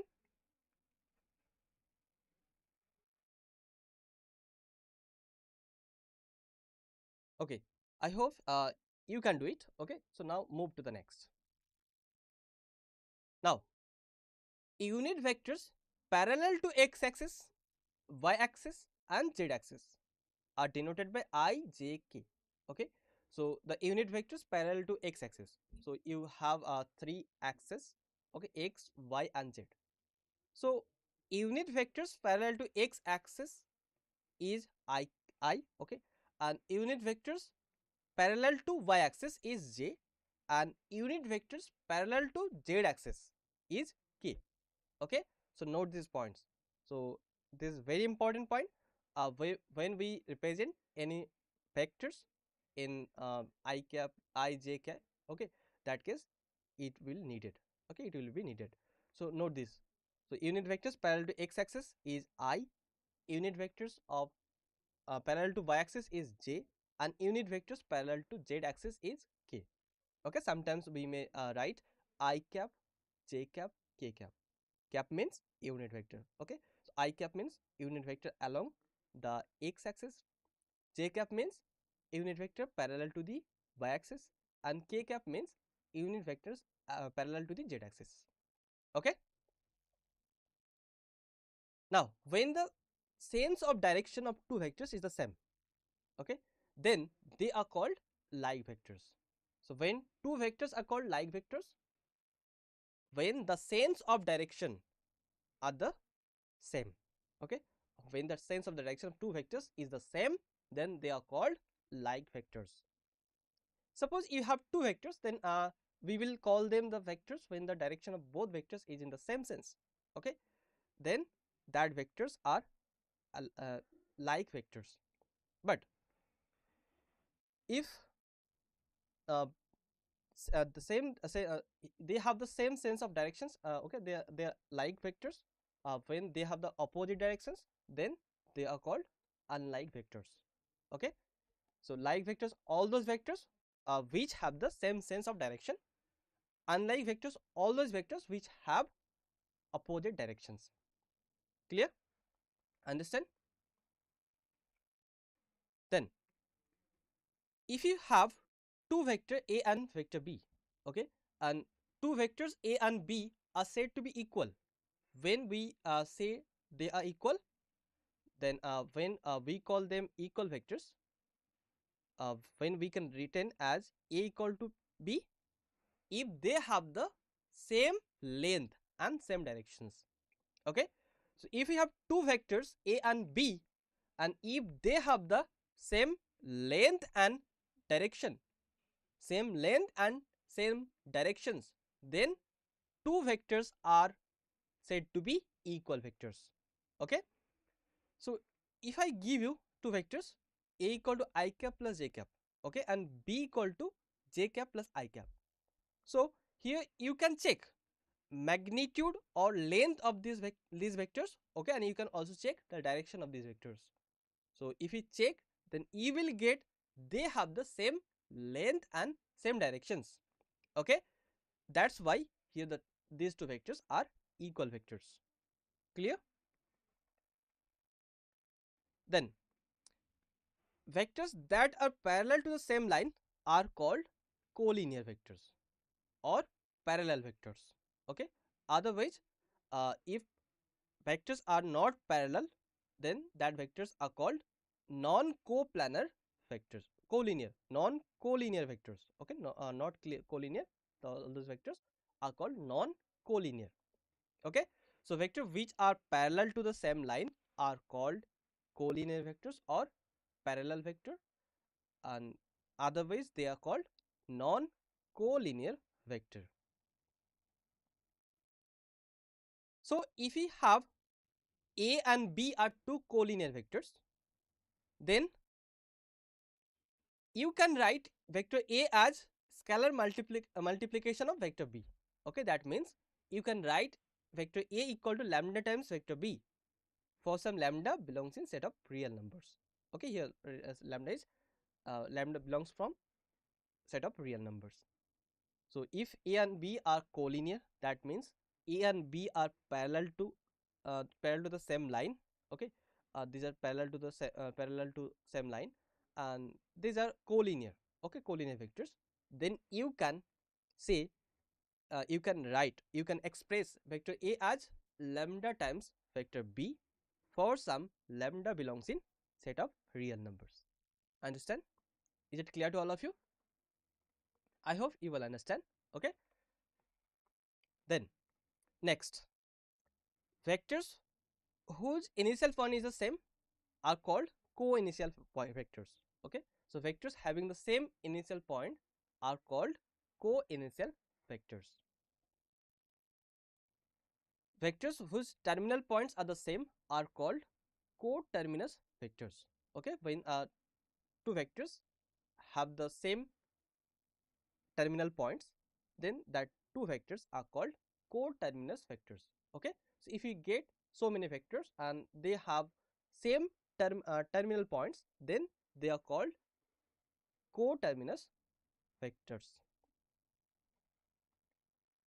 Then if all vectors of a system of vectors are parallel to the same plane or lie in the same plane, okay, then they are called coplanar vectors. So a system of vectors is said to be coplanar vectors if they are parallel to the same plane or lie in the same plane. Otherwise they are called non coplanar vectors. Okay, so when vectors are called coplanar vectors when they are parallel to the same plane or they lie in the same plane. Okay, then that vectors are called coplanar vectors. Okay, coplane means they lie in the same plane or they are parallel to the same plane. Okay, understand? I hope you will understand. So now moving to the next, and now we talk about the negative of a vector. Okay, so a vector that has a magnitude equal to a given vector. Okay, but its direction is exactly opposite. Okay, so then that vector is called negative of vector A. Okay, so if you suppose you have the vector A, and if you want to find negative of A, then just take here negative sign before vector A, and this means basically they have the same magnitude, but negative of vector A, direction of negative of vector A is opposite to the direction of vector A. Clear? Then if a vector is given, let's say vector A, okay, then a vector in the same direction whose magnitude is the reciprocal of the given vector. Okay, this vector is called reciprocal of vector A. Okay, it is denoted by A to the power minus 1, A to the power minus 1. This means if the direction is the same but the magnitudes are reciprocals of each other, then such a vector is the reciprocal of a vector. Okay, understand? A vector that is drawn from a specific point in space, okay, and parallel to the given vector through a specified point in space. Okay, that vector is called a localized vector. Vectors whose initial point are not specified. Okay, vectors whose initial points are not specified, the vectors whose initial points are not known, those vectors are called free vectors. Okay, so free vectors have no specified initial points. Then when a particle is displaced from a point A to another point B, okay, then that displacement AB is also vector, and which we call the displacement vector of the particle. Okay, so when we displace a particle from point A to other point B, then we get displacement AB, and displacement AB, this vector is called displacement vector of the particle. Next, two vectors are called orthogonal if angle between two is a right angle. That means, suppose you have two vectors A and B, okay, and A and B are called orthogonal if angle between A and B is a right angle, that means 90 degrees. Okay, so angle between A and B if 90 degrees, then A and B are called orthogonal. Okay, so note this point, very important point. Two vectors are called orthogonal if angle between two is a right angle or 90 degrees. Clear? So these are some types of vectors that you should know. These are very important and basic concept. So I hope you will understand. Now moving to the next. Now there are three laws of vector addition. Okay, let's understand them one by one. So there are three laws for vector addition which are given below here. First law is triangle law. Okay, so if the vectors A and B lie along the two sides of a triangle in consecutive order, okay, as shown in the figure. In this figure you can see vector A and vector B lie along the two sides of a triangle in consecutive order. Then their sum, vector A plus vector B, this their sum A plus B is represented by the third side. Okay, this side represented by the A plus B, that means sum of vector A and vector B. Okay, and but the direction of this vector, direction of A plus B, opposite to the direction of A and B. Okay, then next law is parallelogram law. So the parallelogram law states that if two vectors lie along the adjacent sides of parallelogram, then the diagonal of the parallelogram that passes through the common vertex, okay, represent their sum. Okay, as you seen here figure, in figure you can see we have this parallelogram and two adjacent sides are basically OA and OB. Okay, and OA this directed line is P vector and this is our Q vector. Okay, and the diagonal which passes through the common vertex of P and Q. Okay, so this diagonal is basically sum of P and Q. Okay, sum of P and Q is basically diagonal of this parallelogram. So diagonal OC vector is basically P vector plus Q vector. So we denote here R vector. So R vector equal to P vector plus Q vector. Okay, this law is called parallelogram law. I hope you will understand. Now moving to the next law. Now we will talk about the polygon law.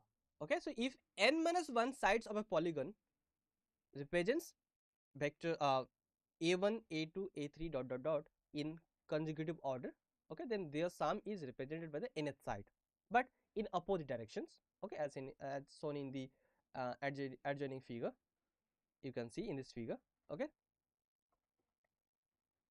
if vector A and vector B are two vectors, then subtracting from vector B from vector A means taking the vector sum of vector A and minus vector B.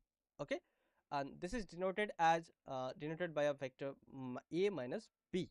Okay, that is a vector minus vector A vector minus vector B, and sometimes we can written as basically vector A sum or addition plus minus of vector B. Okay, so vector A minus vector B, this means addition of vector A and vector minus B, negative of vector B. Okay. To subtract from vector B, okay, to subtract vector B from vector A, so we reverse the direction of vector B and then add to the vector A. Okay, this is the process to subtract B vector from vector A. That case, we reverse the direction of vector B and then we will add it to the vector A. Okay, understand? Is it clear to all of you? I hope it's clear to all of you. These are very important and simple law.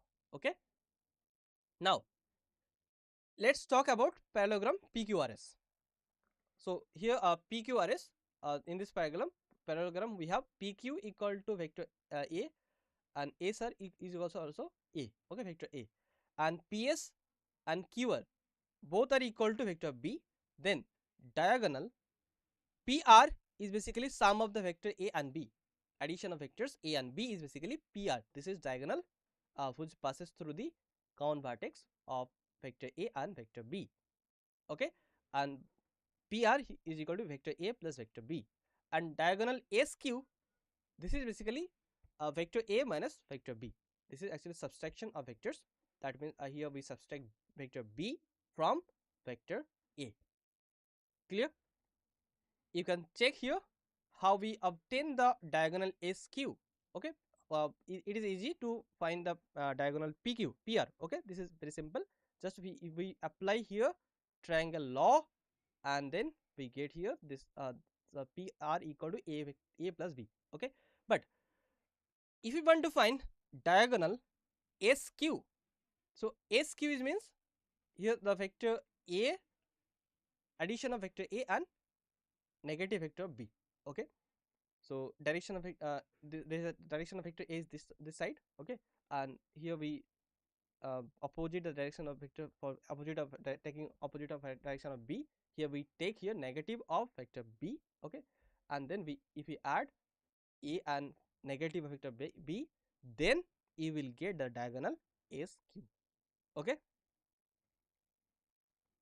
so if A is a vector and lambda is a scalar, okay, that is lambda is any real number. Okay, then lambda A is a vector whose magnitude is lambda times that of vector A. Okay, and whose directions is the same as that of A if lambda is positive, and opposite of A if lambda is negative. Okay, the magnitude of lambda times A, this is equal to modulus of lambda times modulus of A, or you can say magnitude of lambda times A equal to modulus of lambda times magnitude of A. Okay, but direction of the vector lambda times A depends on the sign of lambda. When lambda is positive, then direction is the same as that of A. When lambda is negative, then the direction of lambda times A is opposite of vector A. Okay, is it clear? Do you understand? Are you getting my point? Are you getting my point? Is it clear to all of you? No doubt. I hope you will understand. Okay, now moving to the next. Now we come to some important results. Okay, so the first result is vector A plus vector B is equal to vector B plus vector A. Okay, that means here vector A and B satisfied commutative property. Okay, so if we add A with B, or if we add B with A, then they will be same. They are the resultant of the sum of A and B will be same if you take A plus B or B plus A. And the next result is vector A plus bracket vector B plus C equal to vector A plus B plus C. Okay, so we call this associativity. Okay, we call this associativity property. So if we look here, A minus B and B minus A. So if you do vector A minus vector B and vector B minus vector A, then these two vectors will not be equal. Okay, so these two vectors will be not be equal, they are different. So you can write here A minus B is not equal to B minus A. Understand? Next is modulus of A plus minus B is less than equal to modulus of A plus modulus of B. That means magnitude of A plus minus B is always less than equal to magnitude of A plus magnitude of B. Okay, this is very well known result. Okay, sometimes we call it as triangle property. Then next, the magnitude of A plus minus B is always greater than equal to magnitude of A minus magnitude of B.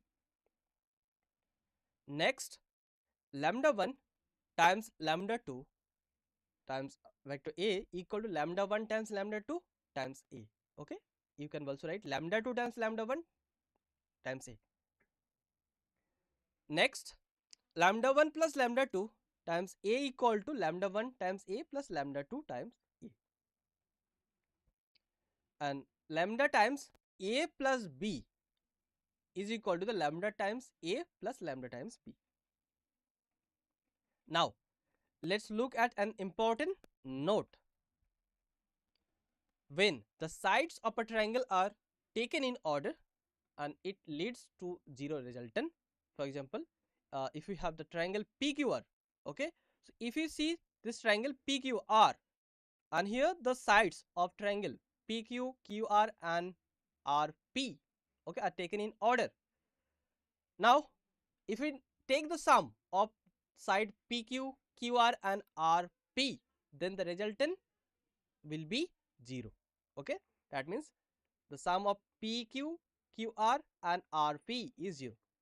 So by triangle law, you know PQ plus QR, this is simply PR equal to PQ plus QR, okay, and PR, this is equal to negative of RP. So PQ plus QR, in place of PQ plus QR, you can write here minus RP.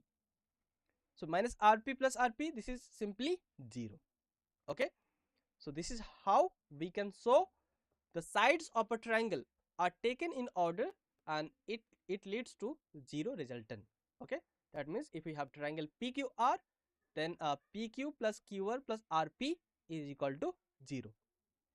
Okay, this is very important note, you should keep in your mind. Understand? Now, moving to the next. Now we will talk about angular bisectors. Okay, so first of all, we let here A and B are unit vectors. Okay, unit vectors means magnitude of vector A and B 1. Okay, magnitude of vector A is 1 and magnitude of vector B is 1. That's why here here A and B are unit vectors. Okay, then internal bisector of angle between A and B is along A plus B, and external bisector of angle A and B is A minus B. Okay, just you have to keep in your mind this. Okay, so if you have vector A and B, and if A and B are not unit vectors, then above angle bisectors are along A by magnitude of A plus B by magnitude of B, and A by magnitude of A minus B by magnitude of B. Okay, so these bisectors are perpendicular to each other. Okay, these bisectors are perpendicular to each other. Okay, that means if we take the dot product of these two bisectors, then the resultant will be 0. Okay, so you all know when how to show two vectors are perpendicular by using the dot product. So if you have two vectors A and B, if A dot B equal to 0, then you can say vector A and B are perpendicular to each other. Clear? Understand?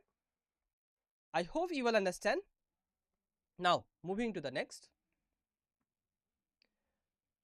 Now we will talk about position vector. Okay, so every point P, the coordinates in space are x, y and z. Okay, and every point P has a vector associated with it. So whose initial point is the origin and the terminal point is P. So this vector is called a position vector. Okay, and terminal point P, terminal point is P, and the initial point is origin O. So this type of vector is called position vector, and position vector OP can be write as R vector equal to x I cap plus y j cap plus z k cap. Okay, or you can write R equal to x I plus y j plus z k. Okay, so this is our position vector, and this is actually OP. Okay, directed line OP is our position vector, and here the initial point is origin 0 comma 0 comma 0 and terminal point is P x comma y comma z. Understand? Now, how to find magnitude of position vector OP? So using distance formula, you can find the magnitude of OP or R is magnitude of OP equal to square root of x square plus y square plus z square. Okay, so OP, this is actually our position vector, and magnitude of vector OP, this is actually our square root of x square plus y square plus z square. Okay, so by using distance formula, we found magnitude of OP. That means we found here magnitude of position vector OP. Clear? Understand? I hope you will understand. Now, moving to the next. So if A1, A2, A3 and B1, B2, B3 have position vectors, then vector A and B respectively, then AB is basically vector B minus A, and AB equal to magnitude of B minus A equal to square root of B1 minus A1 whole square plus B2 minus A2 whole square plus B3 minus A3 whole square. Okay, this is how you can find position, you can find any vectors joining 2 points A1, A2, A3 and B1, B2, B3, and then then A and B respective the position vectors, then A and B, then AB equal to B minus A. If A and B are the position vector of A and B respectively, and R be the position vector of the point P, which divides the join of AB in the ratio m is to n. Okay, then position vector R, this is equal to m times B plus minus n times A divided by m plus minus n. Okay, here a plus sign takes for internal division, and minus sign takes for external division. Okay, so you should keep in your mind for which here plus sign and for which here minus sign. So here plus signs takes for internal division and minus signs takes for external division. So if vector A, vector B and vector C are given as the position vectors for triangle ABC. Okay, so if A, B and C be the position vector of the 3 vertices of triangle ABC, and R be the position vector of the centroid of the triangle ABC, then R simply equal to A plus B plus C divided by 3. Okay, so R equal to A plus B plus C divided by 3. This is our position vector of the centroid of triangle ABC. So I hope you will understand. So now moving to the next. Now we will talk about the components of a vector in 2D and 3D. Okay, so when we break down a vector into different parts, this process is called resolution of vector. Okay, so the parts obtained after breaking down a vector are called components of a vector. Okay, and that is the process of splitting any vector is called resolution of a vector. So for example, let Ax is the resolved part of A along x axis, that is the projection of A on x axis. Okay, and similarly Ay is the resolved part of A along y axis, and that is the projection of A on y axis. Okay,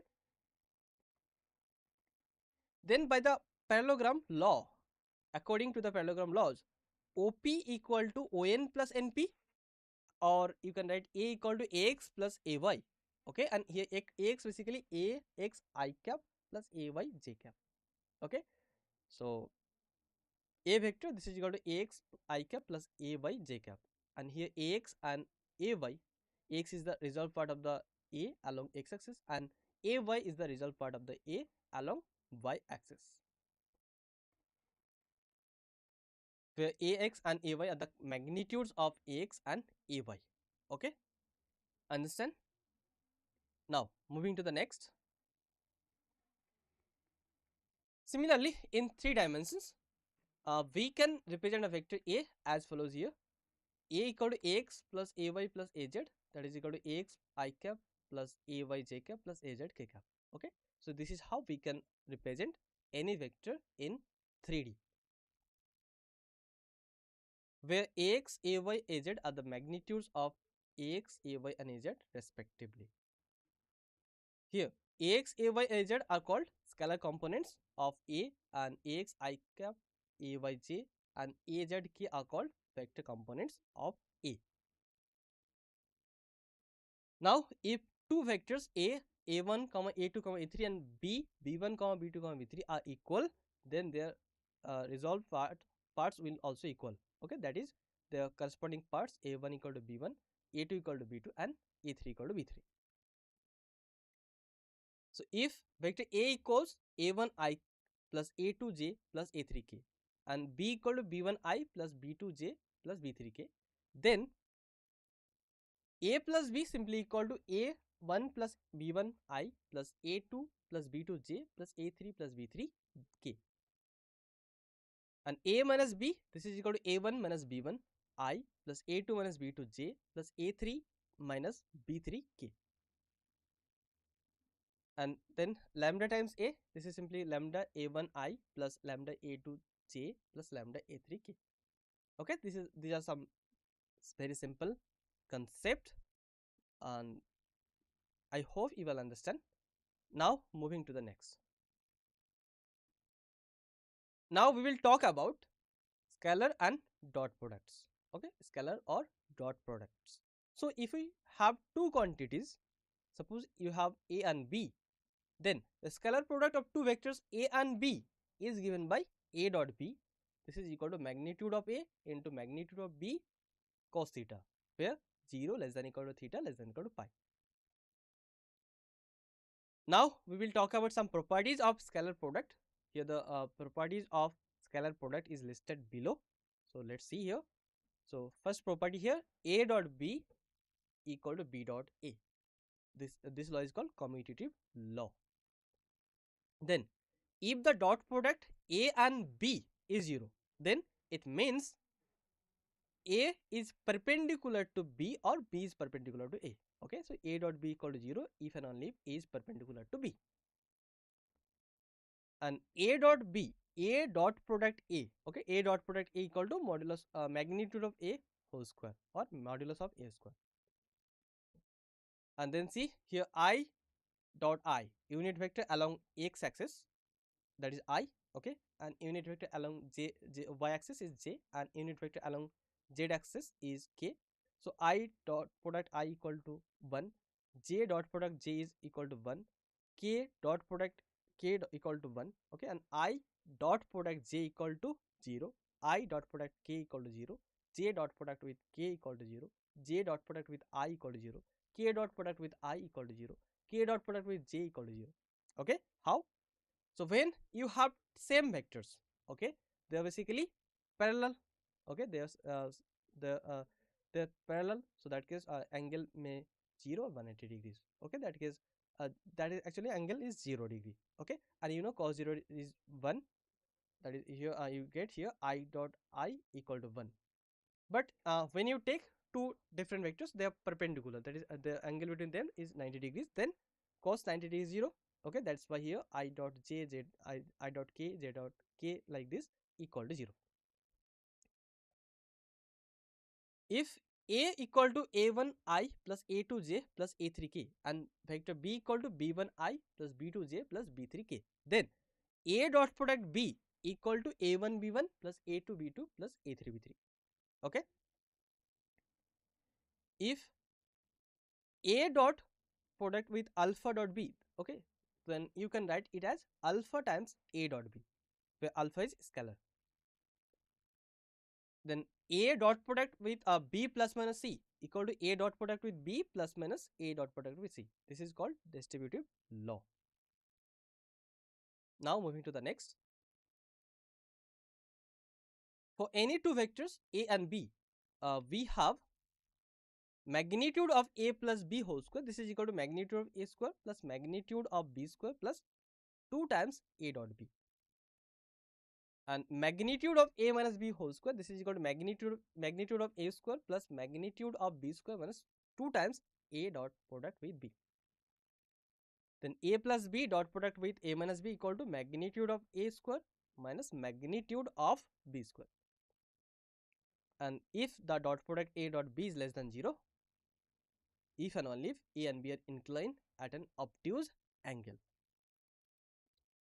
If the dot product A and B is greater than 0, then if and only if A and B are the inclined at an acute angle. So if we have two vectors A and B, A is A1i plus A2j plus A3k and B is B1i plus B2j plus B3k.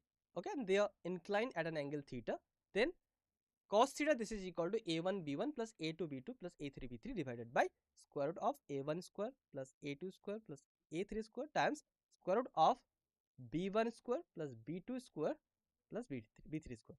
Okay, so this is how you can find angle between two vectors. Okay, now moving to the next. If R is a vector making angles alpha, beta and gamma with OX, OY and OZ, okay, then cos alpha, this is equal to R dot product I divided by magnitude of R. Okay, here it should divided by magnitude of R. Okay, so cos alpha equal to R dot I divided by magnitude of R.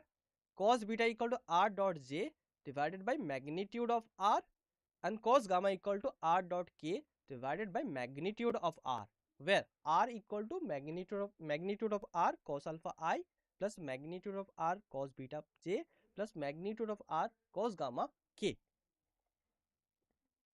If vector R is a unit vector, then vector R equal to cos alpha I plus cos beta J plus cos gamma K. Okay, understand? I hope you will understand. Okay, very simple point. Now moving to the next. Now we are talking about projection of vector A1b. Okay, so projection of vector A1b, that is actually a scalar component of A along B, is basically OM. This is equal to A dot product with B divided by magnitude of B. Okay, so this is the projection of A on B. Now components of A along and perpendicular to B are basically OM equal to A dot product B divided by magnitude of B in A times B cap.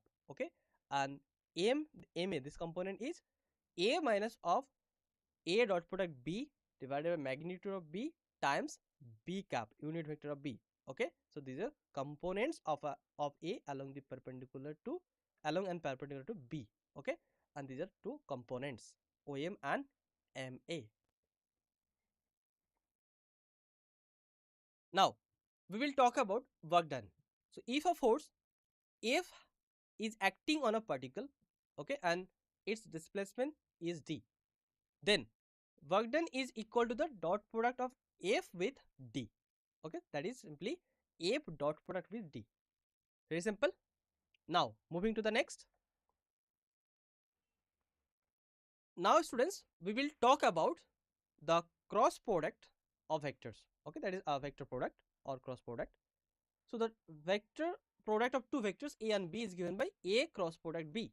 Okay, and it is defined as magnitude of A times magnitude of B sin theta times n cap, where n cap is the unit vector perpendicular to A and B, such that A, B and n cap form a right-handed system.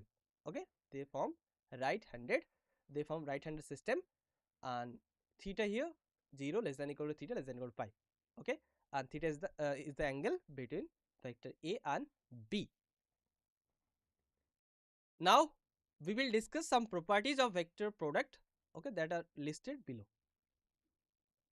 So if we calculate A cross product B, then it will be equal to the minus B cross product A.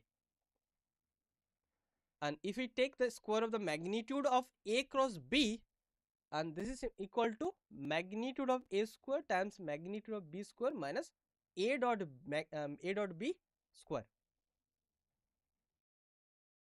and then M times A cross B, this is simply equal to M times A cross B, and you can write it as A cross M times B. Next, if A cross product with B plus minus C, this is equal to A cross product B plus minus A cross product with C. Okay, and B plus minus C times cross product A equal to B plus B cross product A plus minus C cross product with A. Next point is A cross product B equal to 0 if and only if A is parallel to B, where A and B are two non-zero vectors. Okay, so when you have to check two vectors are parallel, that case you have to find basically cross product of A cross B, and then that equal to 0. Okay, if A cross B equal to 0, then you will can say A and B, these two vectors are parallel to each other. If you are given vector A1I plus A2J plus A3K, and vector B equal to B1I plus B2J plus B3K, then A cross product with B, this is defined as determinant IJK A1, A2, A3, B1, B2, B3. Then the vector perpendicular to both A and B is given by A cross product with B. So A cross product with B vector is basically perpendicular vector to both A and B. Okay, is it clear to all of you? I hope you will understand. Now moving to the next. Now we will talk about unit vectors. Okay, so the unit vectors perpendicular to the plane of A and B are basically plus minus A cross product with B by magnitude of A cross B, and the vector of magnitude lambda perpendicular to the plane of A and B or B and A is basically lambda times A cross product with B by magnitude of A cross product with B. If I, J and K are three unit vectors along three mutually perpendicular lines, then I cross I cross I, J cross J and K cross K, all three are equal to 0, and I cross J equal to K, and J cross I equal to minus K, and J cross K equal to I, and K cross J equal to minus I, K cross I equal to J, and I cross K equal to J minus J. Okay, so you can use your right handed thumb rule. Okay, so if you have IJK, okay, IJK, so I in cross J is K, J cross K is I, okay, and K cross I is J. So this is how you can remember. So the next point is that the area of parallelogram with adjacent sides A and B is basically magnitude of cross product A and B. That means magnitude of A cross B is basically area of the parallelogram with adjacent sides A and B. Then the area of a quadrilateral with diagonals D1 and D2 is basically half of magnitude D1 cross D2. Then the area of triangle with adjacent sides A and B is half magnitude of A cross B. So if vector A, vector B and vector C are three position vectors of triangle ABC, then the area is basically half magnitude of A cross B plus B cross C plus C cross A. If 3 points with position vectors A, B and C are collinear, if A cross B plus B cross C plus C cross A equal to 0. Okay, so if this condition satisfied, then the 3 points with position vectors A, B and C are collinear. Understand? I hope you will understand. Now moving to the next. Now we will talk about the scalar triple product. Okay, so if A, B and C are three vectors and their scalar triple product is defined as the dot product of A and B cross C. Okay, it is denoted by box ABC. Does box ABC is simply equal to A dot product with B cross C. Now we will discuss some properties of scalar triple product that are listed below here. The first property is the scalar triple product ABC is simply equal to scalar product, triple product of BCA, and this is equal to scalar triple product of CAB. Next, if you change the order, then what will happen? So if we change the order, okay, if we swap to any two vectors, then box ABC this is equal to minus box BAC, and this is equal to minus box CBA, this is equal to minus box ACB. Next, if suppose lambda is a scalar, okay, then box of lambda A BC this is simply equal to lambda times box ABC. The next is if we take the dot product of A with B cross C1 plus C2, this is then this will be a dot product of B A with B cross C1, and then add some plus A dot product with B cross C2. So if you take the dot product of A cross B with C, then this will be the dot product of A with B cross C. Look here, if the scalar triple product of three vectors is 0, if any two of them are equal or parallel or collinear. If A, B and C are coplanar, then box ABC this is simply equal to 0. Okay, so if three vectors are coplanar, means three vectors are lie in the same plane, then box ABC equal to 0. That means dot product A with B cross C equal to 0. If dot product with A with B cross C, that means a box ABC is 0, then any two of the vectors are parallel or A, B and C are coplanar, and you can write here C as alpha times A plus beta times B. Okay, then 4 points which position vectors A, B and C, A, B, C and D. Okay, and these 4 points are coplanar if box B minus A, C minus A and D minus A this is equal to 0. And then the volume of a parallelepiped whose coterminous edges are given A, B and C is modulus value of scalar triple product ABC. Okay, that means if we take box of ABC, that means if we take dot product with A with B cos C, and then if we take modulus, then that will give you volume of parallelepiped. Okay, understand? Then if you have vector A, vector B and vector C, okay, you have given vector A, vector B and vector C, then scalar triple product ABC this is you can calculate it by the using the determinant A1 A2 A3 B1 B2 B3 C1 C2 C3. If you have box A cross B, B cross C, C cross A, okay, this is simply equal to box ABC whole square. Okay, and this can be calculated by using the determinant, that is determinant A dot A, A dot B, A dot C, B dot A, B dot B, B dot C, C dot A, C dot B and C dot C.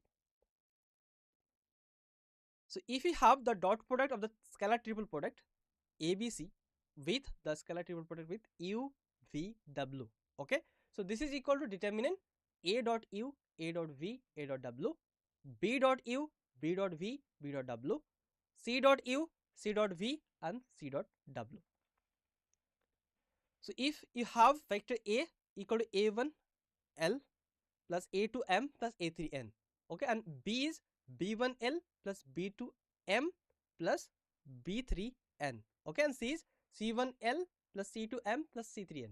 Then scalar triple product ABC, that is a box ABC, this is equal to determinant A1 A2 A3 B1 B2 B3 C1 C2 C3 times box or scalar triple product of L M N, that means dot product with L with M cross N.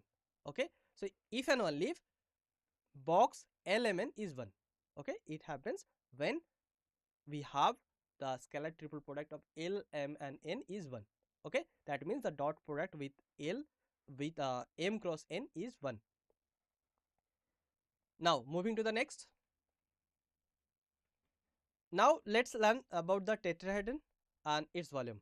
Okay, so a tetrahedron is a three-dimensional figure formed by four triangles as shown in the figure here. So what is the volume of tetrahedron?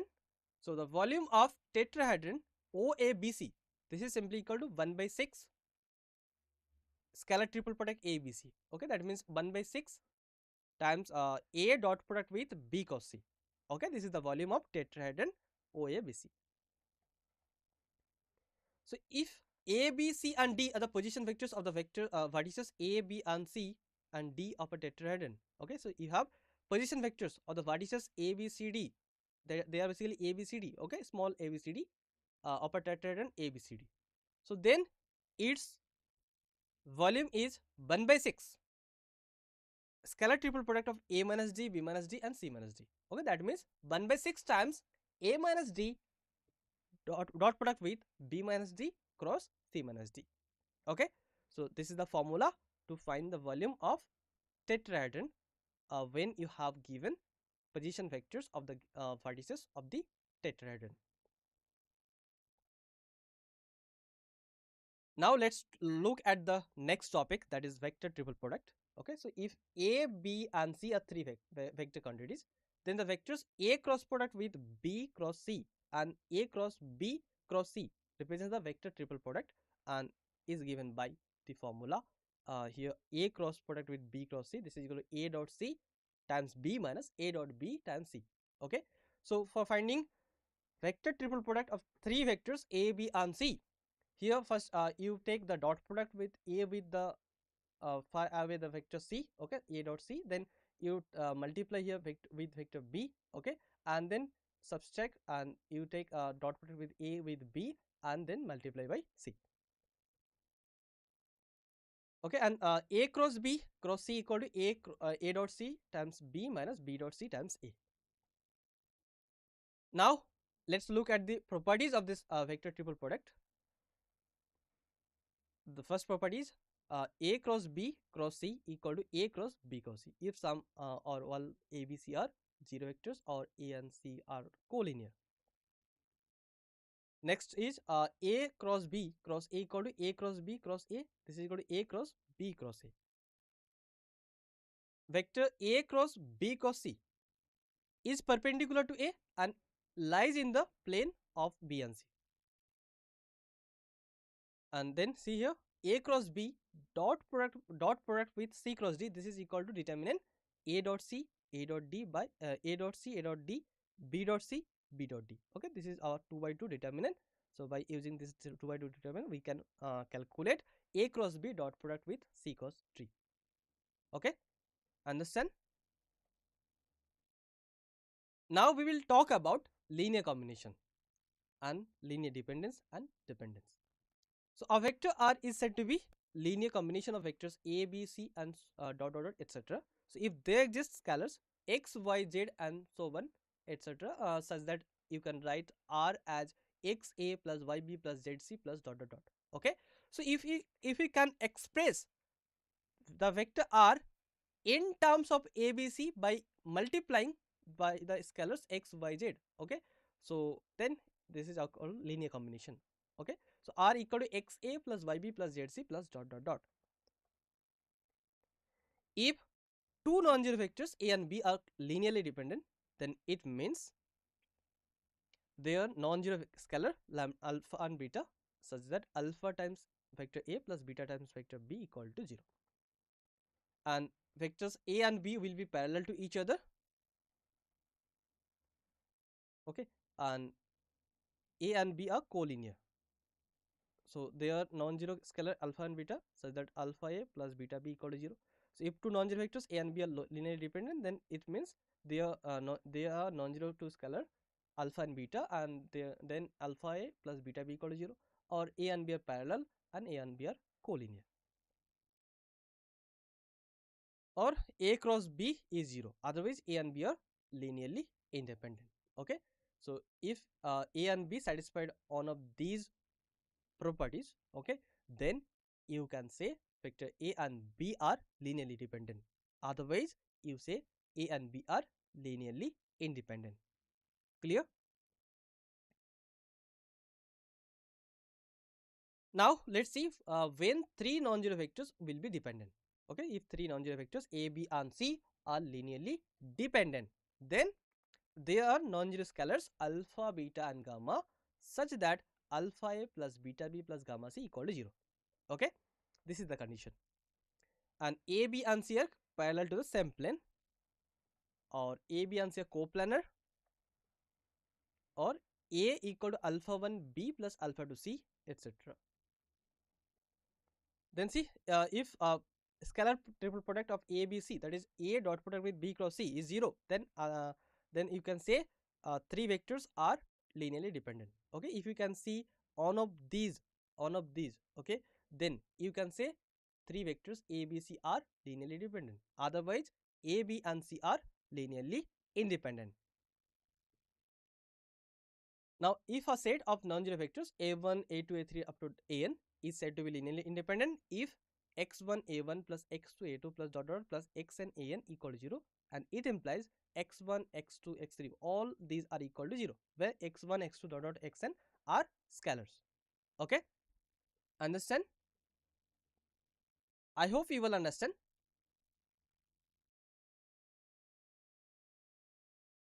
So now wait a minute.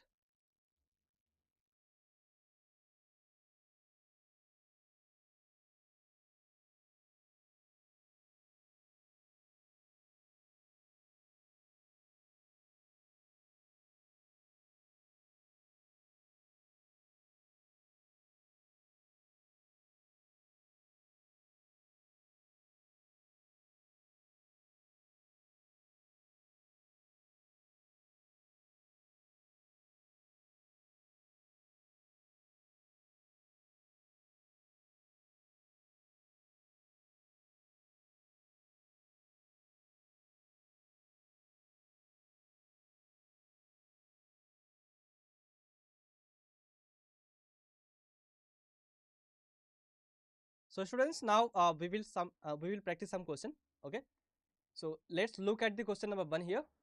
So in this question, here first we let define the length of a vector ai plus bj plus ck as magnitude of a plus magnitude of b plus magnitude of c.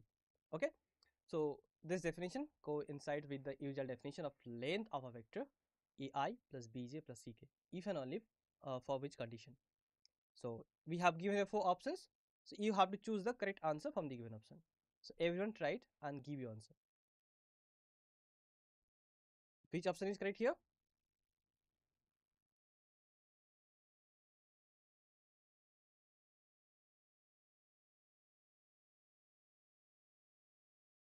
Write your answer.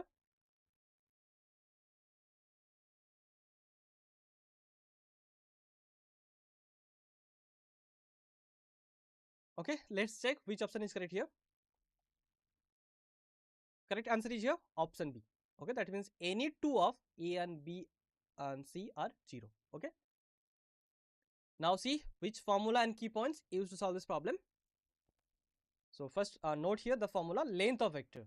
So if you have the vector ai plus bj cap plus ck cap, then the length of vector ai cap plus bj cap plus c cap is basically square root of a square plus b square plus c square.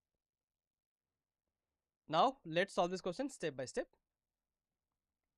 So we have magnitude of ai plus bj plus ck. This is equal to magnitude of a plus magnitude of b plus magnitude of c. Okay, this is given to us. That is actually here modulus of a plus modulus of b plus modulus of c. This is given to us. Then magnitude of ai plus bj plus ck is basically square root of a square plus b square plus c square. Okay, so it implies square root of a square plus b square plus c square. This is equal to magnitude of a modulus of a plus modulus of b plus modulus of c. Okay, and it implies if we take both sides squaring. Okay, if we take the both sides square, or you squaring the both sides, then it implies a square plus b square plus c square. This is equal to a square plus b square plus c square plus 2 times mod of a mod b plus mod b into mod c plus mod c into mod a.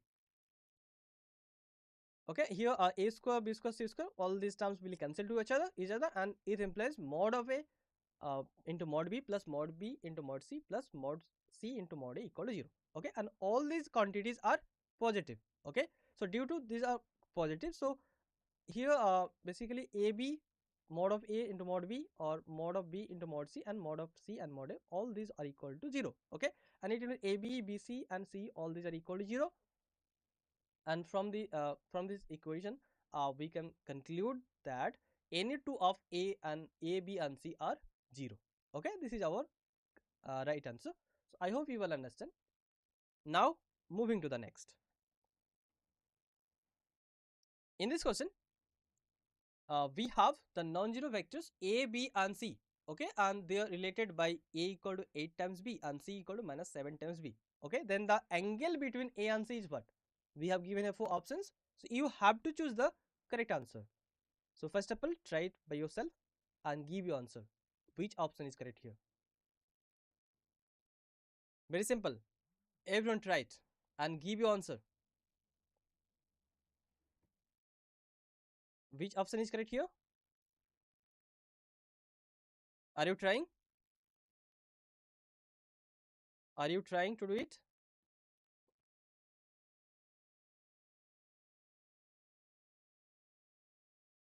Okay, let's see which option is correct here. Correct answer is here option A. Okay, so now let's see which formula and key points used to solve this problem. So see here formula and key points. First point you should note, parallel vector. A and B are parallel if one is scalar multiple of other, or that is A equal to k times B, where k is greater than 0. And when two vector anti-parallel, so A and B are anti-parallel if and only if one is a scalar multiple of other but with a negative scalar, that is A equal to minus kb, where k is greater than 0. And for parallel, theta is 0 degree. Okay, for anti-parallel, theta is pi.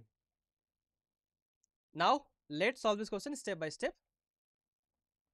Since we have A equal to 8 times B, okay, and C equal to minus 7 times B. So A is parallel to B and C is anti-parallel to B. So it implies A and C are anti-parallel. Okay, A and C are anti-parallel. So the angle between A and C is pi. Okay, this is our right answer. So I hope you will understand. And now moving to the next. In this question we have, if a vector r of magnitude 3 times root 6 is directed along the bisector of the angle bisector of the vectors a equal to 7i plus 4j plus 7i minus 4j minus 4k, and b equal to minus 2i minus j plus 2k, then r is equal to what? Here we have given 4 options, so you have to choose the correct answer from the given options. So first of all, try it by yourself and give your answer. So everyone write your answer in chat section. Which option is correct here? Give your answer.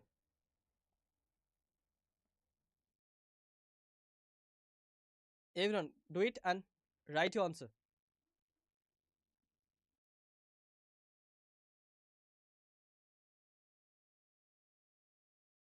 Okay, let's check which option is correct here.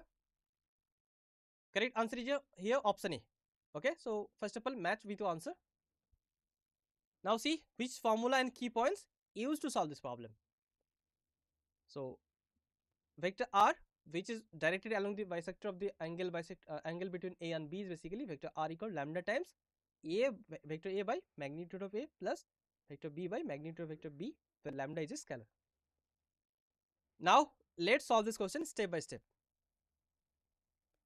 So the required vector is r, that is equal to lambda times A by magnitude of A plus B by magnitude of B, where lambda is a scalar. Then it implies r equal to lambda times 1 by 9 7i plus 7i minus 4j minus 4k plus 1 by 3 times minus 2i minus j plus 2k. Okay, so here we put the given vectors in this formula and then we get here r. Now let's simplify r. This is equal to lambda by 9 times I minus 7j plus 2k. Now given here magnitude of r square, this is 54. So it implies lambda square by 81 times 1 plus 49 plus 4 equal to 54. It implies lambda is equal to plus minus 9. Thus the required vector is r equal to plus minus I minus 7j plus 2k. Okay, this is our required vector. So I hope you will understand. Now moving to the next. In this question we have, if C is the midpoint of AB and P is any point outside of AB. Okay, then here which condition, which equation will be satisfied, which equation is right, that we have to find here. So first of all, try it by yourself and give your answer. Everyone do it and give your answer.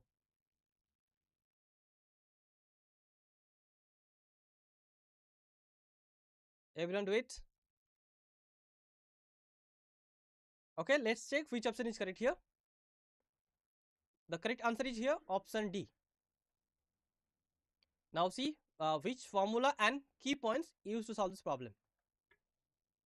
So if Z is a midpoint of a line PQ, okay, then PQ is equal to PZ vector plus ZQ vector, and this is simply 2 times ZQ, 2 times PZ vector. This is equal to 2 times ZQ vector, and it implies PZ vector equal to ZQ vector. Now let's solve the problem. Let's solve this problem step by step. So first of all, draw the figure. Now let here P be the origin outside of AB, and C is the midpoint of AB. Okay, then PC is simply equal to PA plus PP by 2, and it implies 2PC equal to PA plus PB. Very simple. Okay, and easy. So I hope you will understand. Now moving to the next. In this question we have, if the vectors AB is 3i plus 4k and AC equal to 5i plus 5i minus 2j plus 4k, okay, at the sides of the triangle ABC, then the length of the median through A is what? We have given a 4 options, so you have to choose the correct answer from the given options. So first of all, try it by yourself and give your answer. Which option is correct here? Everyone do it and write your answer.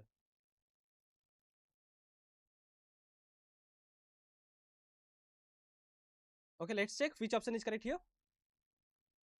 Correct answer is here, option C. Okay, and now see which formula and key points used to solve this problem. If ABC is a triangle, then the sum of the three sides of vectors, three side vectors of a triangle is 0. Okay, that is AB vector plus BC vector plus CA vector equal to 0.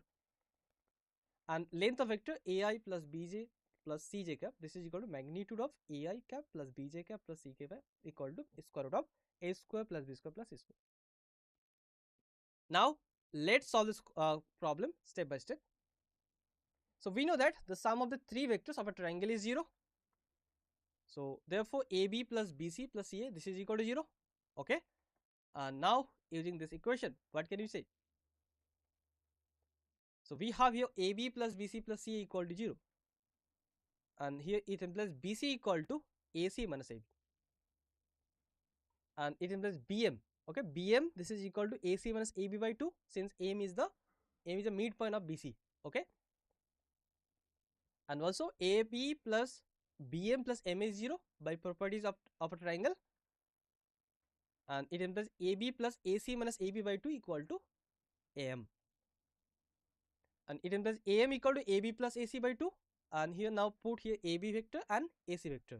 Okay, then you will get 3i plus 4k plus 5i minus 2j minus 4k divided by 2, this is equal to 4i minus j plus 4k. Therefore magnitude of AM is equal to square root of 4 square plus 1 square plus 4 square, this is equal to square root of 33. Okay, and this is our answer. So I hope you will understand. Now moving to the next. In this question, first of all, we let here magnitude of A is 2 times root 2 and magnitude of B is 3. Okay, then the angle between A and B is given as pi by 4. So if a parallelogram is constructed with adjacent sides 2A minus 3B and A plus B, then its longer diagonal is the length of what? So here we have to find the length of the longer diagonal. We have given 4 options, so you have to check the correct answer. Okay, so you have to find the correct answer from the given options. So first of all, try it by yourself and then see the solution. So let's check which option is correct here. Correct answer is here, option C. Now see which formula and key points used to solve this problem. So first note here, if adjacent sides of a parallelogram is a vector A and vector B, then diagonal of the parallelogram is A vector plus minus vector B. And magnitude square of vector A plus minus vector B equal to magnitude square of A plus magnitude square of B plus minus 2 times vector A dot product with vector B. Now let's solve this problem step by step. So we have A dot product with B is 2 times root 2 times 3 times 1 by root 3 1 by root 2, this is equal to 6. Okay, and the diagonals are 2A minus 3B plus minus A plus B. So that is 3A minus 2B and A minus 4B. Okay, and then therefore length of the diagonals, so we have given here the diagonals are 2A minus 3B and A plus B, and therefore length of the diagonals modulus of square of 3A minus 2B equal to 9 times modulus of A square plus 4 times modulus of B square minus 12 times A dot B. This is your 9 times 8 plus 4 times 9 minus 12 times 6, this is equal to 36. And magnitude of A minus 4B whole square, this is equal to magnitude of A square plus 16 times magnitude of B square minus 8 times A dot B, this is equal to 8 plus 16 times 9 minus 8 times 6, this is equal to 104. So the length of the longer diagonal is square root of 104, that is 2 times root 26. Okay, this is our answer. So I hope you will understand. So that's all for today's lecture. Thank you for your attention. I hope this lesson was helpful to all of you.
Hello students, in today's lecture we are going to learn about dual nature of radiation and matter.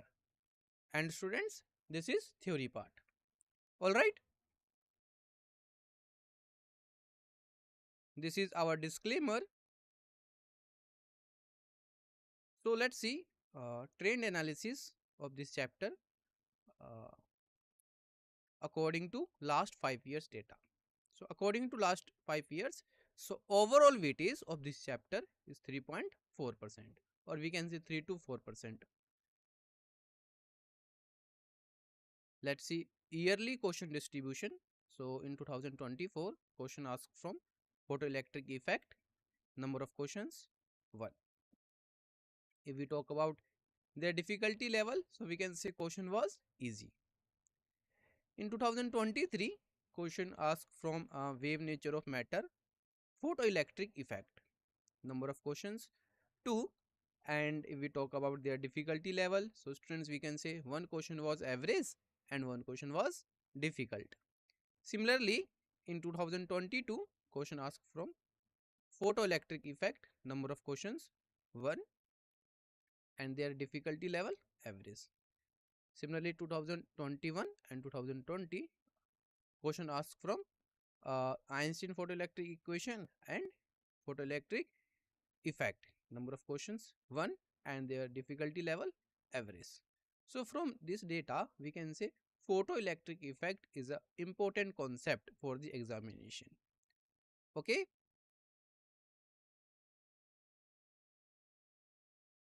so students, in today's lecture we will cover first topic photon, then we will discuss particle nature of light.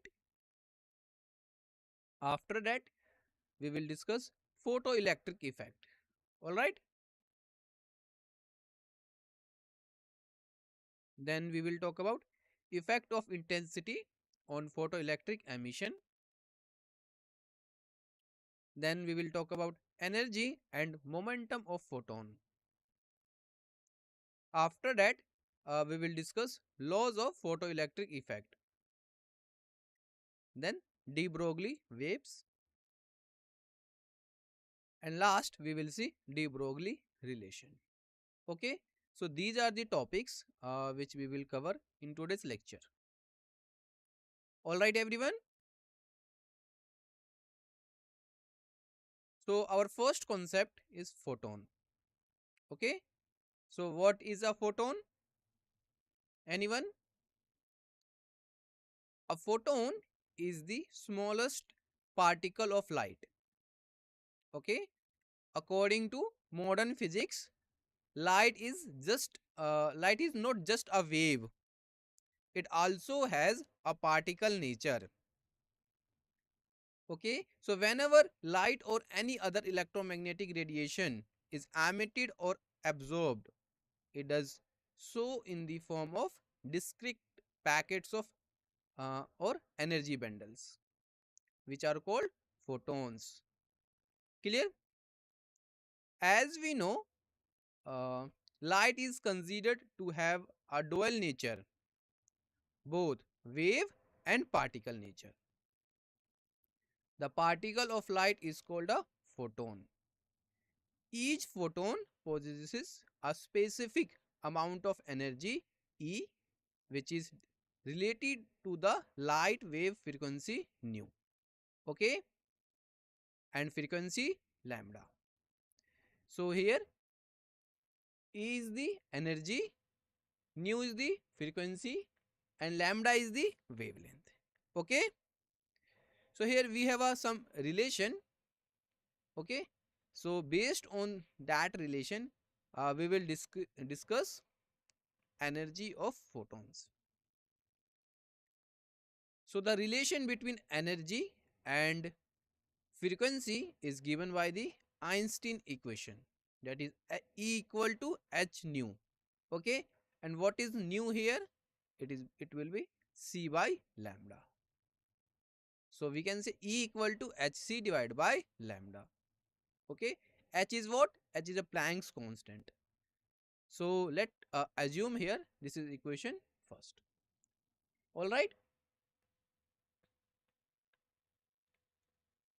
And what is c? C is the speed of light in vacuum, and we know h is a Planck's constant. H is a universal, okay, universal physical constant. Now its value is fixed. H is equal to 6.626 into 10 to the power minus 34 joule second. This constant, this constant indicates the small scale at which energy is quantized. Okay, and if we talk about the in unit of electron volt, so we can say 4136 into 10 to the power minus 15 electron volt second. All right, students, listen carefully. In physics, energies at the microscopic level are often measured in electron volts. Okay, where 1 electron volt is equal to 1.6 into 10 to the power minus 19 joule, and wavelengths in angstrom. What is angstrom? 10 to the power minus 10 meter. Okay, so to simplify calculations, the scientific community uses the product of H and C in electron volt angstrom units. All right, so calculating this combined value yields the following result. So Hc is equal to 12,400 electron volt angstrom. Okay, so for solving numerical, you need to remember this term. You can directly put the value in the Einstein equation, and if you know the value of lambda, then you will be get the energy E. Okay, so this the Hc, the numerical value of Hc is very important. All right. Now, by using this convenient value of Sc, yes or no? So this is convenient value. So by using this convenient value of Sc, the original Einstein equation first can be written in a very simple form, okay, which is useful for solving day to day problems. E is equal to 12,400 divided by lambda. Okay, so using this simplified formula, equation second, okay, we can directly calculate photon energy in electron volt. Okay, if the wavelength is given in angstroms without multiplying complex scientific notations and multiplying constants. Okay, we can directly use this formula and find out the energy of photon. Clear? Yes or no? Okay.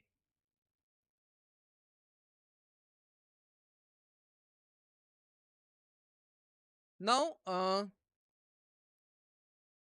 the behavior of light.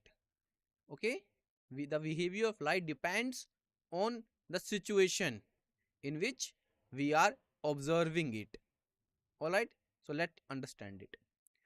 The we know the propagation of light traveling from one place to another, such as forming interference or diffraction patterns, is governed by its wave properties.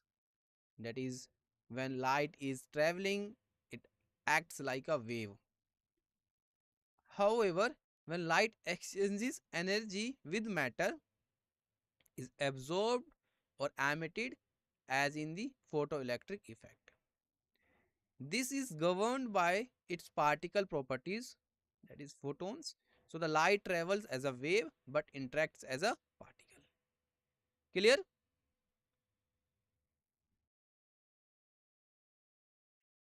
So this wave particle duality is not limited only to light.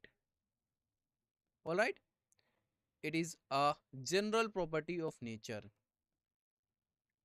At the microscopic level, electrons, protons, and others which we normally call particles also exhibit dual behavior. Let's talk about example. So, for example, electrons also propagate like waves while traveling, uh, spreading as seen in electron diffraction. And when they exchange energy, such as when interacting with atoms, they behave like particles. Okay, so Louis de Broglie proposed the concept that every moving particle has an associated wavelength. All right.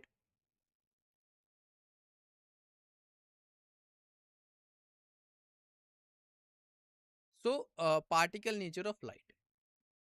You know, the photoelectric effect was the crucial experiment that provided evidence for a strange fact about the behavior of light. In this effect, when light interacts with a metal surface, it behaved as if was not a wave or continuous energy, but rather was composed of small packets of energy or quanta. Okay, each packet has a specific energy of h nu. Clear? Students, Einstein successfully explained this effect by providing that the energy of incident light depends on its frequency nu and not on its intensity, which was against the prediction of classical wave theory. Not just energy, Einstein also made the bold statement that this light quantum also carries momentum. Okay, also carries momentum with it. So to calculate the momentum, the formula is h nu upon c. Clear? What is h nu upon c? Momentum. This concept was very radical because normally momentum is only processed by particles with mass like electrons. Okay, so the photon carrying momentum indirectly proved that light like particles can collide with matter.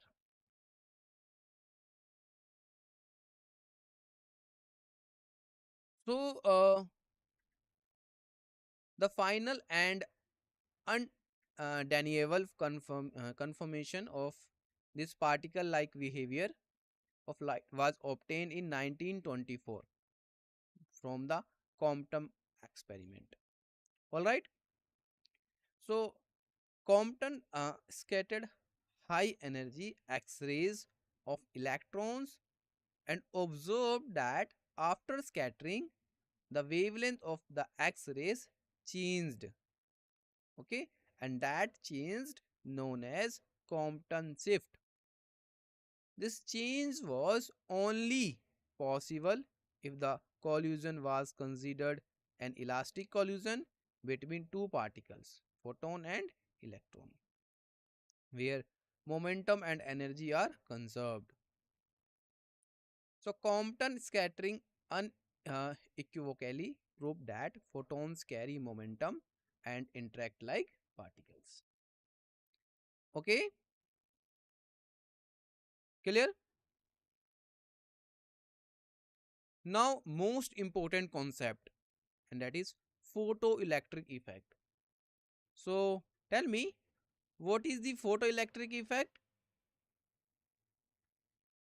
Students, basically, the photoelectric effect is the phenomena where electrons, which are called photoelectrons, are emitted from the surface of metals when light of a certain suitable frequency is incident upon them.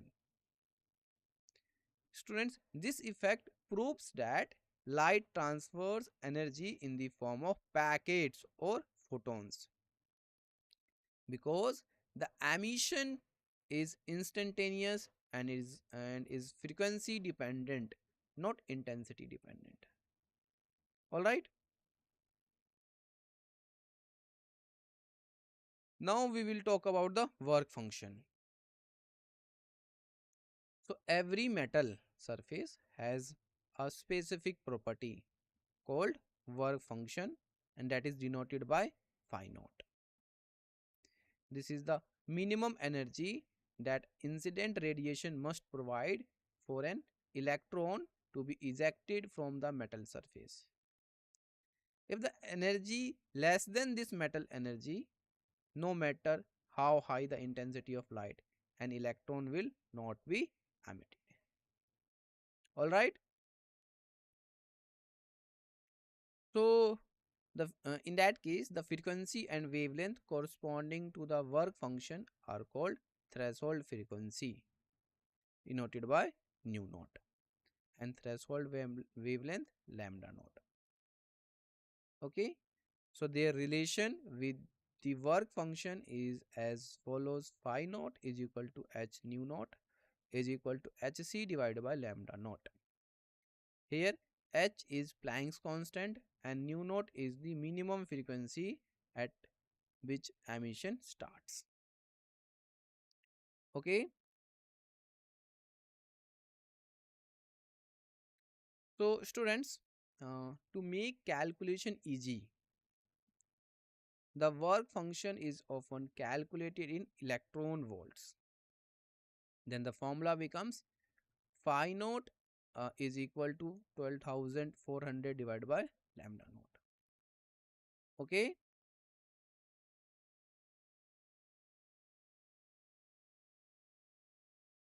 so let's see that condition for photo emission.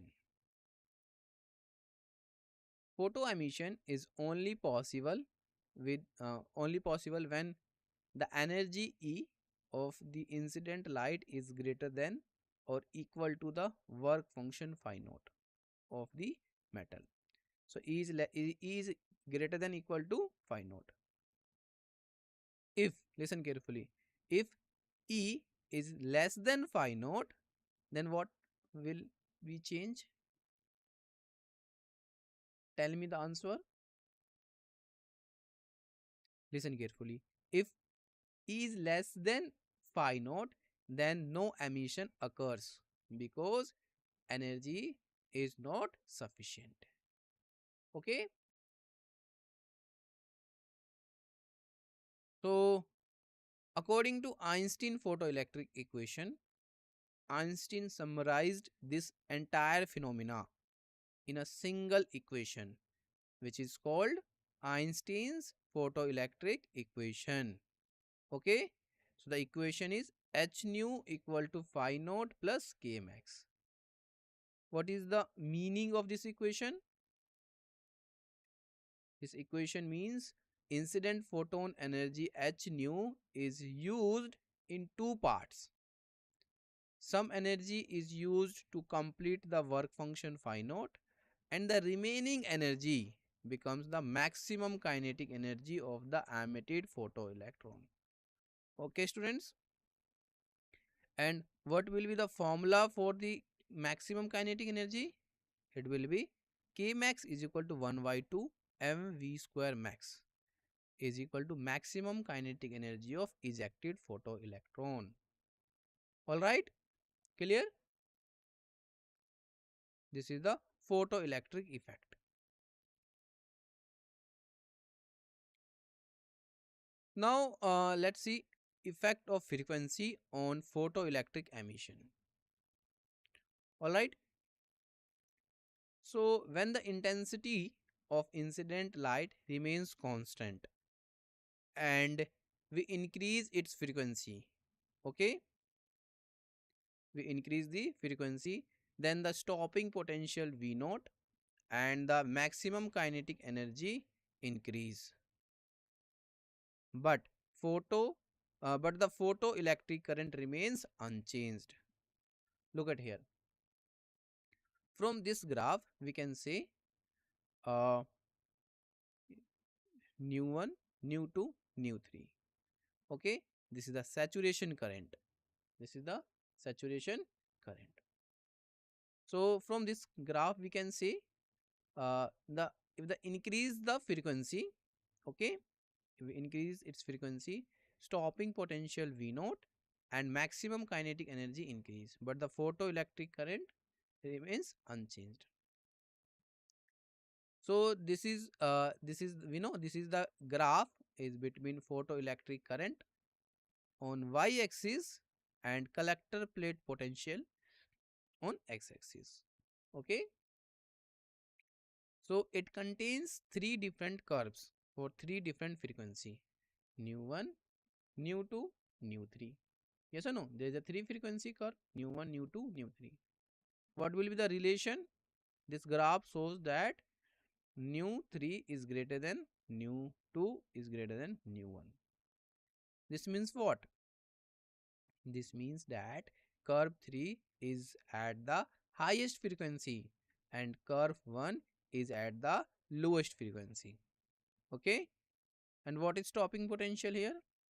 So in the graph, uh, we can see that as the frequency increases, okay, nu 1 to nu 2, nu 2 to nu 3, the stopping potential of the curves where the current becomes zero becomes more negative. Stopping stopping potential becomes more negative. This means that at high frequencies, listen carefully, at high frequencies, a more negative potential is required to stop the electrons.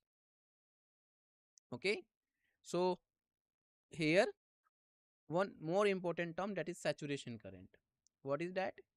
So when the collector plate potential is positive, all three curves reaches the same maximum value, which is called saturation current. So this shows that when the intensity of light is constant, changing frequency does not affect the maximum value of current. Clear?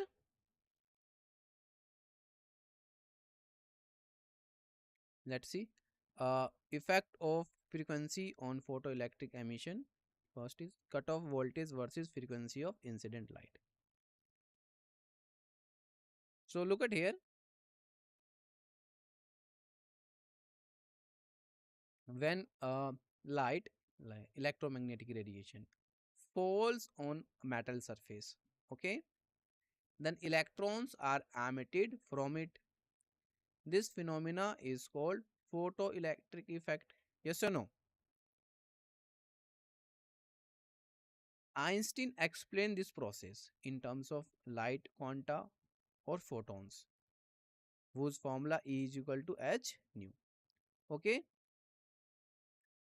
so as in the figure, when we substitute the value of k max into the equation, uh, we get the relation between v naught and nu. All right, so the equation is E v naught v naught electron volt is equal to h nu minus nu naught is equal to h nu minus phi naught. So here phi naught is the threshold. What? Phi naught is work function. Okay, so the potential stopping potential v naught will be h nu upon E minus phi naught upon E. So we can say the slope of the graph is constant and its values is h by E. This value of the ratio of Planck's constant h and electron charge E, and it does not depend on the metal. Okay, and line intersect the y-axis at the value minus phi naught upon E. Okay, whereas nu naught is the frequency at which the line touches the x-axis at zero potential. All right, and light with a frequency less than this frequency cannot eject any electron, no matter how the intense of the light is. All right, so according to quantum theory, the energy of a photon is E is equal to h nu, which is equal to mc square. So if the relativistic mass of photon is taken as m, then then according to Einstein's special theory of relativity, the equation m equal to h nu upon c square But we know nu is equal to what? C by lambda, where lambda is the wavelength of photon, and momentum of photon will be what? P equal to the kinetic mass of photon into velocity of photon. So put the values and you will be get P equal to h nu upon C. So momentum is h by lambda. All right. Now we will discuss laws of photoelectric effect. So the laws of photoelectric effect were discovered by Leonard and Millikan through experiments, and later Einstein explained them with his quantum theory.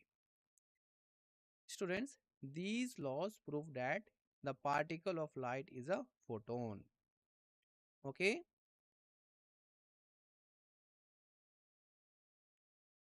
Leonard and Millikan observed through experiments that the rate of emission of photoelectrons is directly proportional to the intensity of incident light. This means that if we increase the intensity of light, meaning we increase the brightness of light or the number of photons per second, then more electrons are emitted and photoelectric current also increases proportionally. A very important observation was that the maximum kinetic energy of the emitted photoelectrons is independent of the incident light. Okay, this means that if we make the light brighter, more electrons will be emitted, but their maximum speed will not be affected. This was against the prediction of classical physics. Students, experiments also revealed that the maximum kinetic energy of photoelectrons increases linearly when the frequency of incident light increases. This means that if you change the color of light towards higher frequency, such as from red to blue, in that case electrons are emitted with more energy, and this observation perfectly matched Einstein's theory. Okay, so one of the most surprising results was that the emission of photoelectrons occurs instantly. As soon as light falls on the metal surface, electrons are emitted almost immediately with a time lag of approximately 10 to the power minus 9 second. Okay, so we can say according to the classical wave theory, the electron should have taken time to accumulate energy, but experiment showed not such time lag. This instantaneous nature further supported the particle nature of light. Now we will discuss de Broglie waves. Okay, students, light has a dual nature character. First, we know wave nature, and second, we know particle nature, and we will talk about on both. So let's see first. First is what? Wave nature. Clear? So some properties of light such as interference and diffraction can only be explained on the basis of its wave nature. So according to classical physics, light was an electromagnetic wave, and these properties confined the prediction of that theory. Okay. Second is particle nature. However, some phenomena like the photoelectric effect and black body radiation could not be explained by wave theory. So to explain these, the particle nature of light had to be adopted. Thus, it was proven that light has a dual character. It behaves as both matter and wave depending on the context. Okay? Any doubt here? Anyone?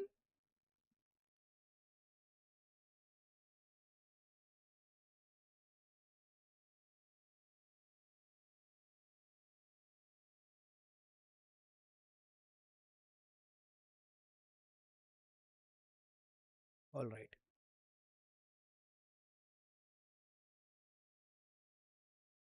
So, in 1924, Louis de Broglie proposed a revolutionary idea.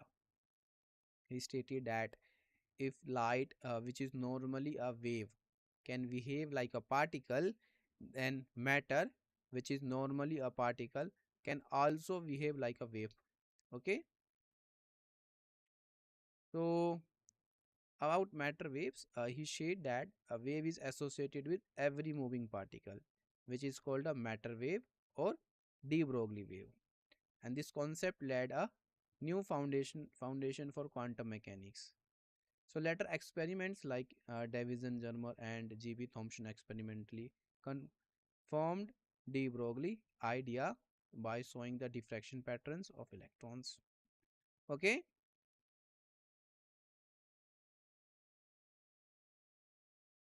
So according to quantum theory, the energy E of a photon depends on its frequency. So we can say E equal to h nu.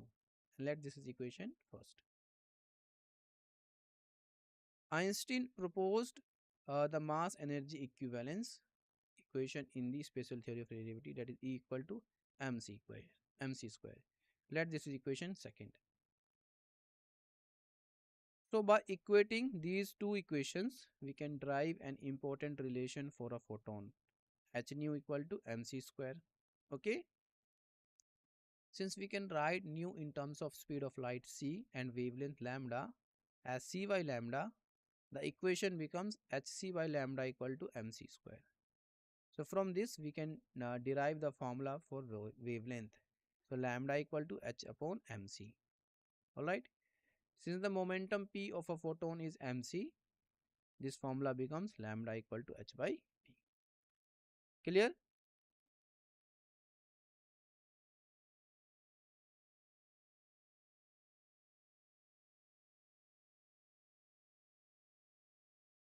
So Louis de Broglie gave a revolutionary idea.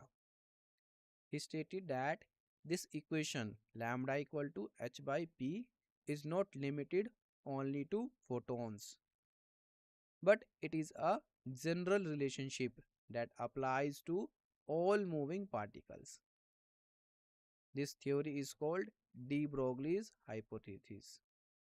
Okay, he said that a particle with mass m and velocity v also have a wave associated with it, which is called a de Broglie wave. So the formula for the wavelength of that light wave is lambda equal to h upon mv. Alright, where p is the momentum of particles. This concept laid a new foundation for quantum mechanics. Okay, students? Why? Because it proved that matter can also behave like a wave. So we can also express this formula in terms of the particle's kinetic energy. Okay, so lambda equal to h upon under root 2 me. Alright, where m is the mass of the particle and v is its velocity. Clear? Now we will see de Broglie relation. So the general formula for de Broglie wavelength, lambda is equal to h by p, where p is the momentum of the particle. Okay, and students, this is most important concept. Lambda equal to h by p. If a charged particle whose charge is q and mass m is accelerated by a potential difference v, then its kinetic energy E becomes qv. Okay, that is E equal to qv. So the relation between kinetic energy and momentum is P equal to under root 2 me. Okay, so by combining these equations, we can derive the formula for the de Broglie wavelength of a charged particle. So it will be lambda equal to h by p equal to h upon under root 2 me is equal to h upon under root 2 mqv. So using this formula, we can calculate the wavelength of charged particles. like electrons or protons, if they have been accelerated by some potential. Okay, so this is most important concept for the exam. Any doubt here? So quantum mechanics can also be applied to gas molecules. The average kinetic energy of gas molecules depend on temperature T.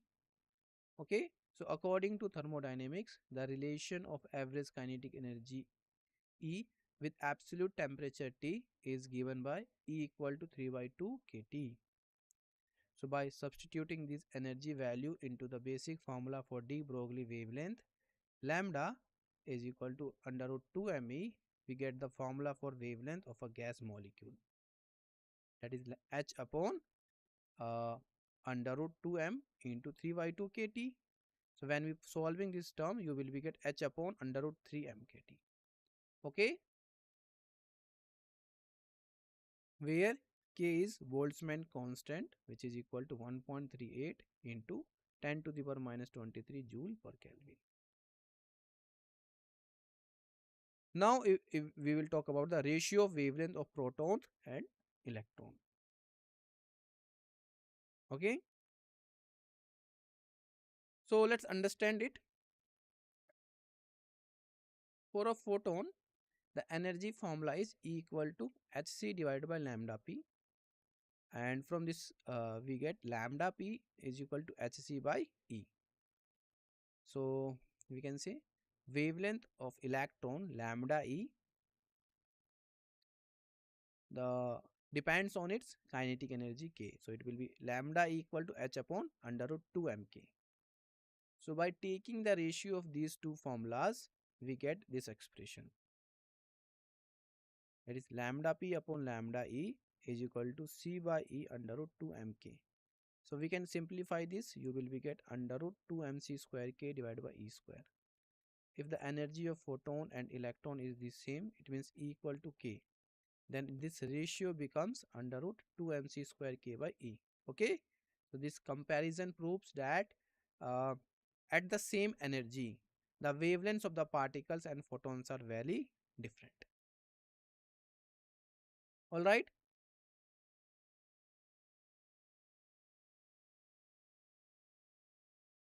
Thank you for your attention, students. Now we will solve some practice questions based on these concepts. So are you ready? Okay. Please wait 2 minutes.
Hello students.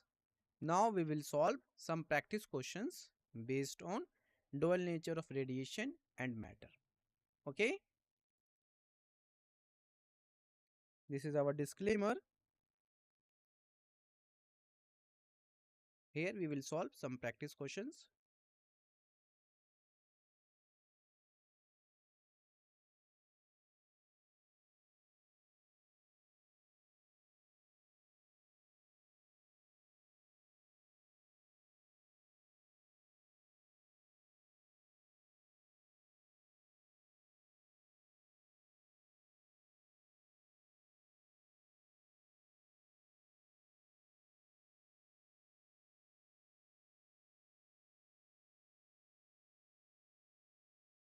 So our first question,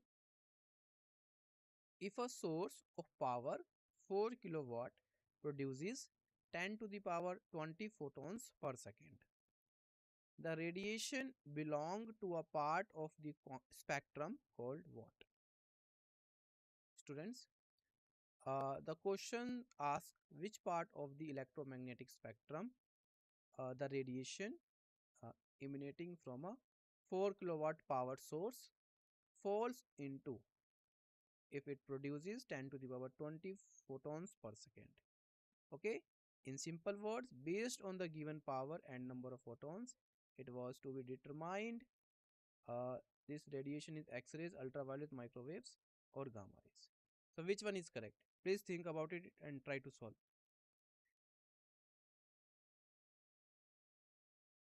Please solve. Which one is correct? Yes.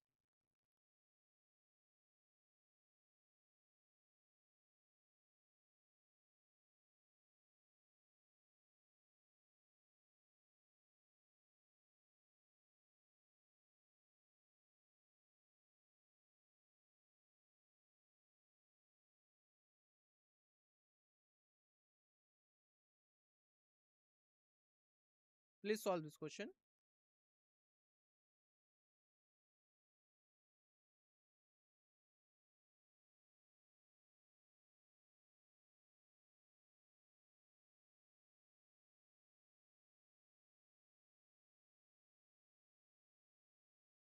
Which one is correct?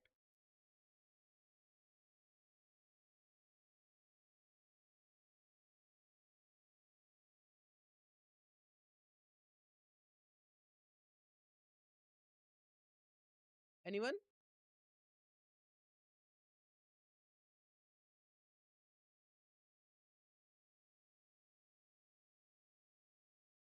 Okay.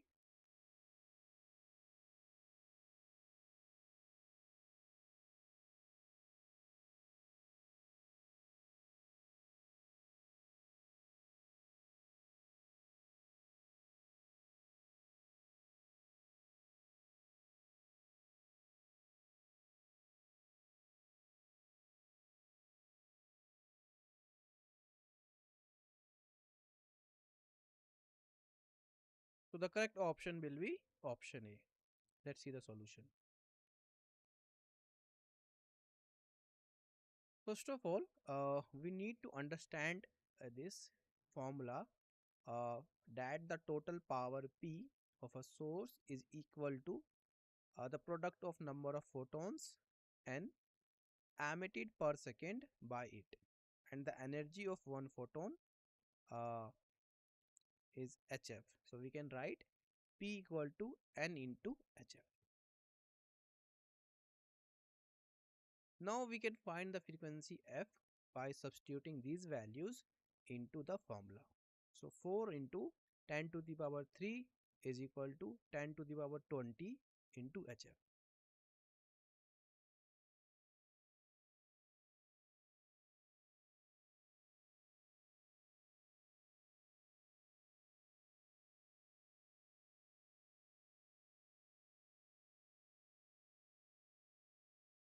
So here the value of n is 10 to the power 20.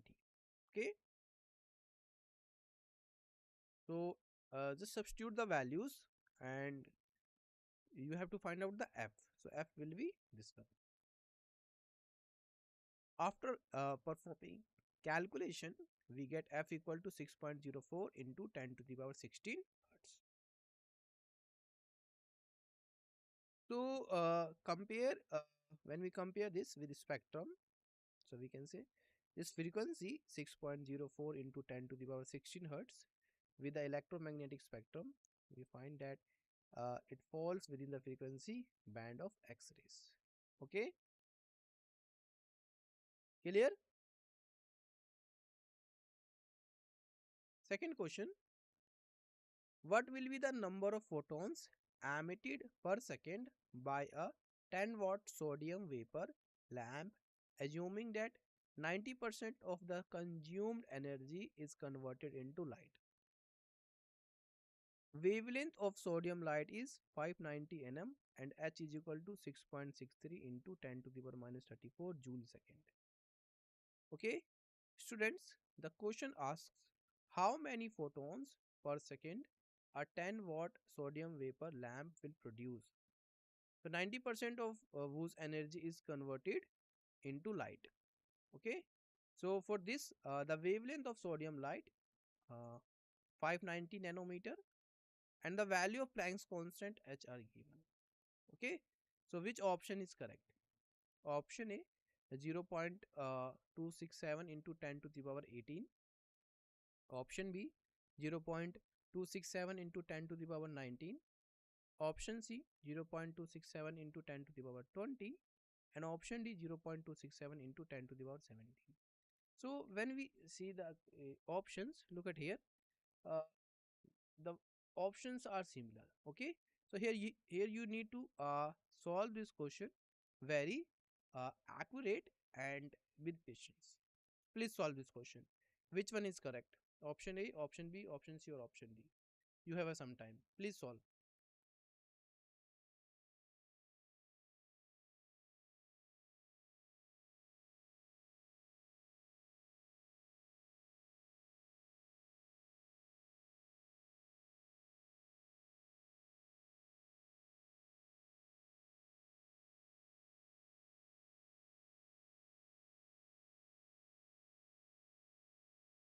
Which one is correct?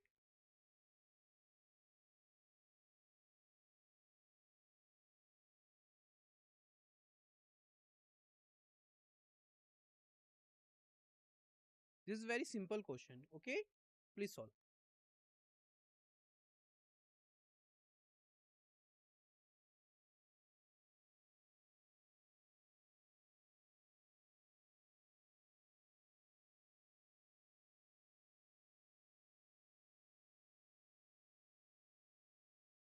A, anyone?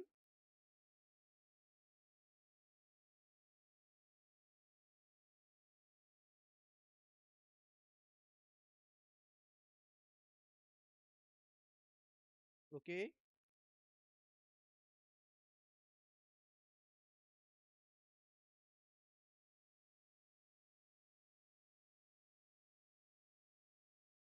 here question asks about the how many photons per second. Okay, so the correct option will be option C. Clear? So let's see the solution. We know that light is made up of small packets or photons, and students, each photon has its own energy. Okay, so this energy depends on its wavelength lambda. All right.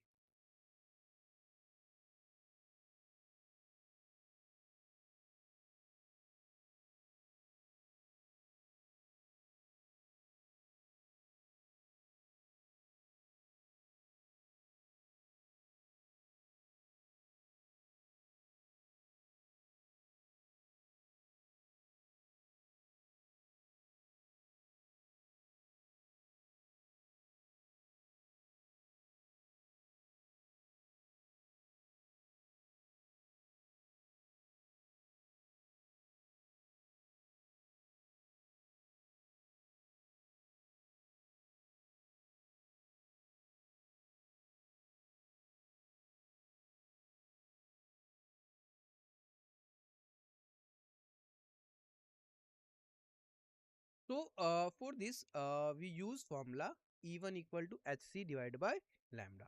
All right. So we substitute the given values into the formula, and this will be E1 equal to 6.63 into 10 to the power minus 34 into 3 into 10 to the power 8 divided by 590 into 10 to the power minus 9. So when we performing calculation, we get even. Similarly, it is important for us to understand that the lamp is not converting all of its 10 watt power into light. Yes or no? So it is given in the question that only 90% of the energy forms light.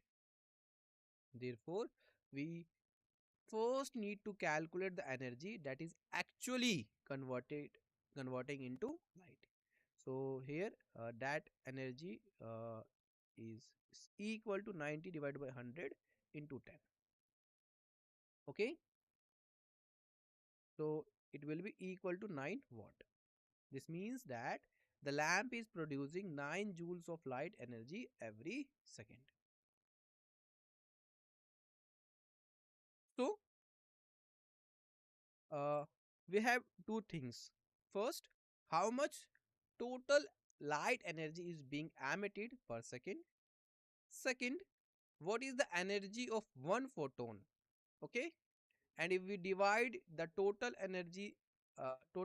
light energy by energy of one photon, we will know how many photons are being emitted per second. So the number of photons emitted per second is equal to E upon E1. So just substitute the value of E upon E1.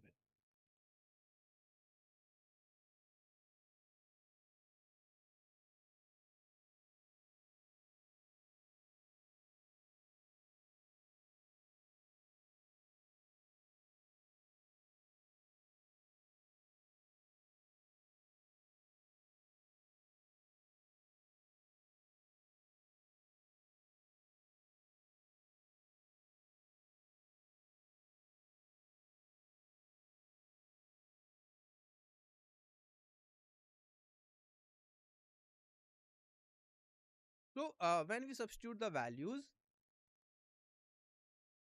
so it will be E upon E1 is equal to 9 into 59 divided by 6.63 into 3 into 10 to the power minus 18.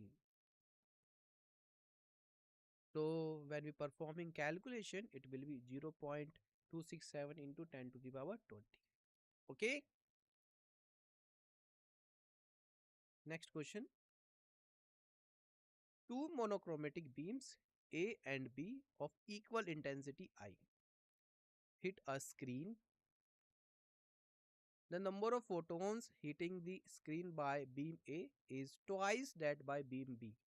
Then what interference can you make about their frequencies? Alright.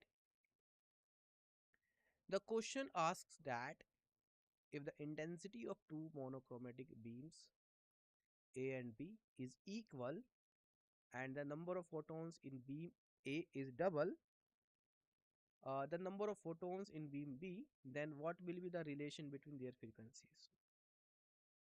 Okay, given options. Option A, mu B equal to 2 times of mu A. Option B, mu B equal to mu A. Option C, mu A equal to 2 times of mu B. Option D, mu B is greater than mu A. So which one is correct? Please try to solve this question. You have some time.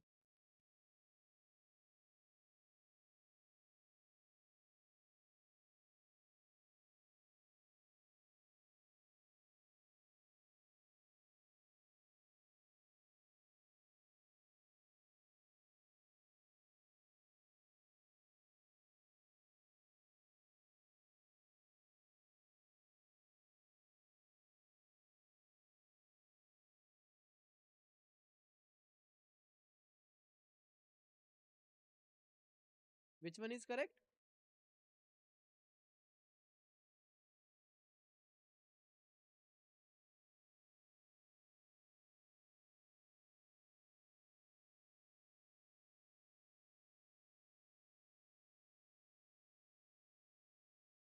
So the correct option for this will be option A. Let's see the solution. The question states that two monochromatic beams A and B have equal intensity. This means that the total energy incident on every unit area per second is equal for both beams. Yes or no? So the number of photons in beam A is equal to Na. Number of photons of beam B is equal to Nb. So according to question, Na is equal to 2 times of Nb. So we will use this while solving further. So let mu A be the frequency of beam A and mu B be the frequency of beam B. Okay.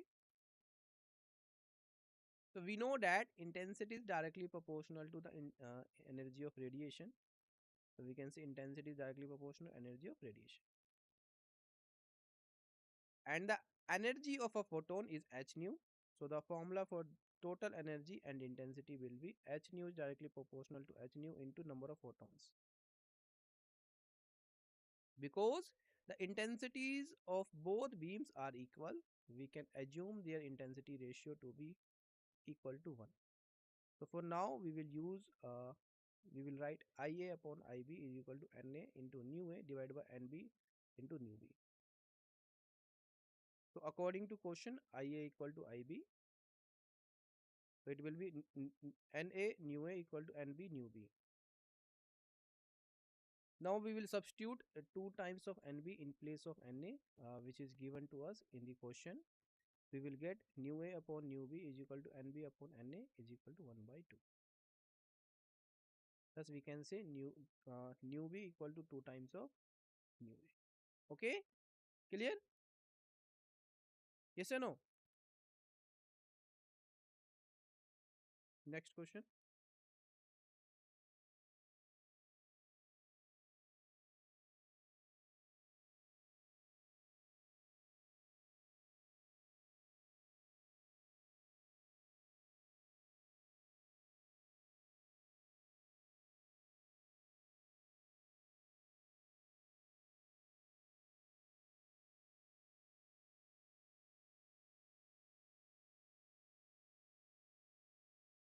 The eye can detect 5 into 10 to the power 4 photons per meter square per second of light of wavelength 500 nanometer.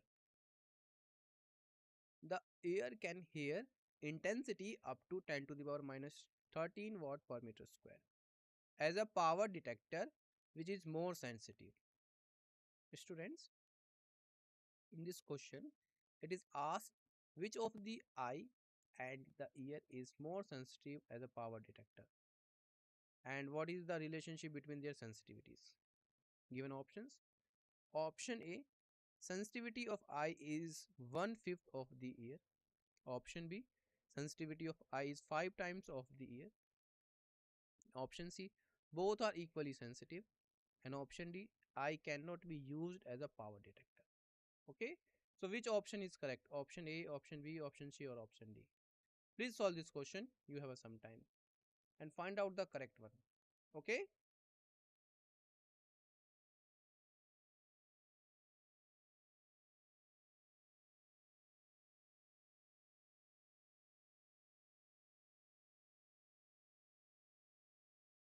Which one is correct?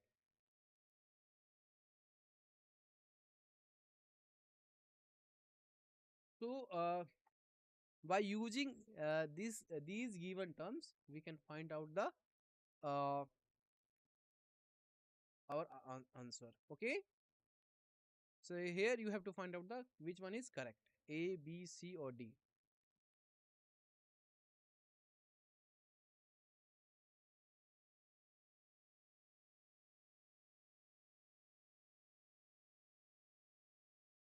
So the correct option is option B. Let's see the solution. So before solving this question, here one question for you.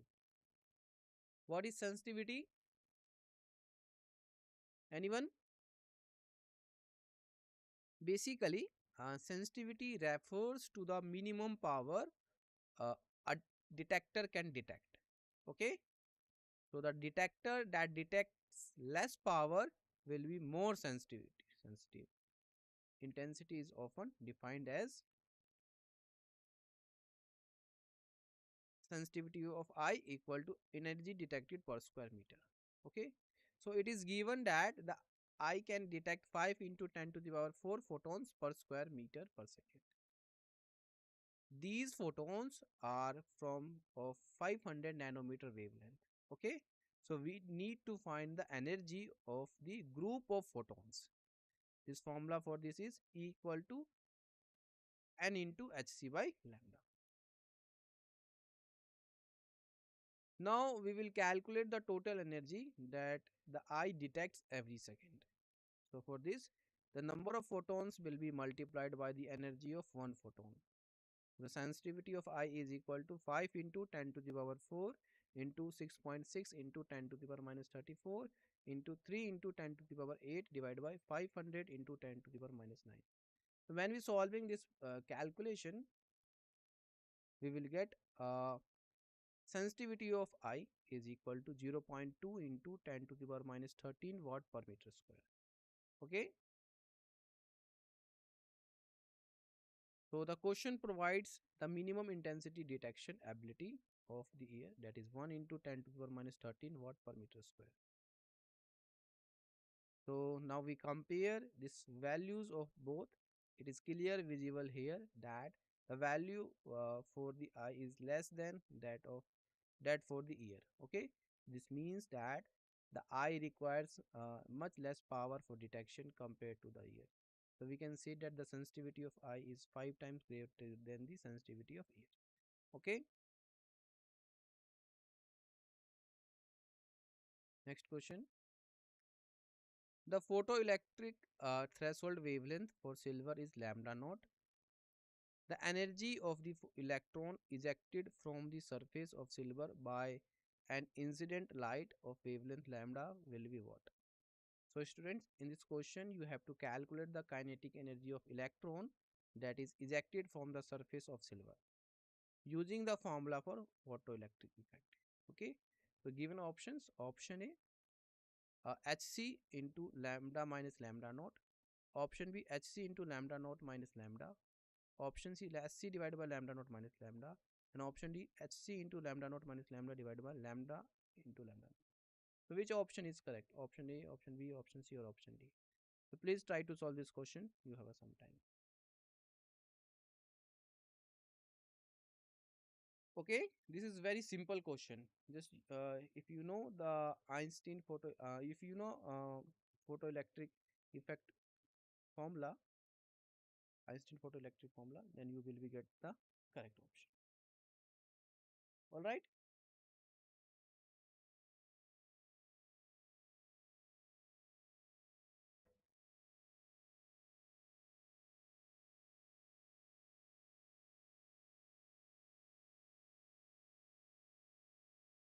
Which one is correct?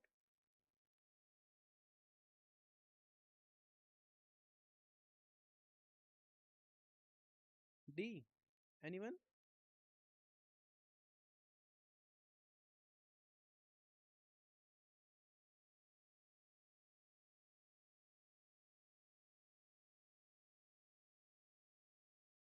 So its correct option will be option D. Okay. First, we understand the fundamental principle of the photoelectric effect. Okay.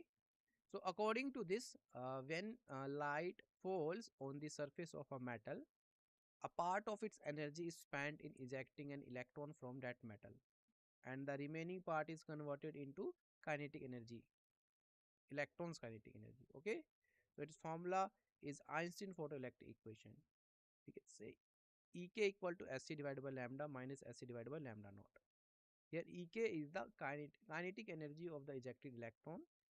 Sc divided by lambda is the energy of the incident photon, and Sc divided by lambda naught is the work function of the metal.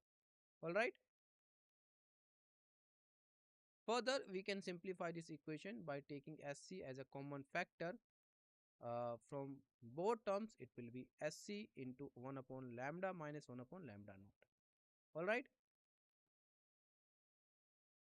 So by taking a common factor denominator and simplifying it further, you will be get Ek equal to Hc lambda naught minus lambda divided by lambda naught minus lambda naught into lambda. Okay. The D option will be correct. Next question.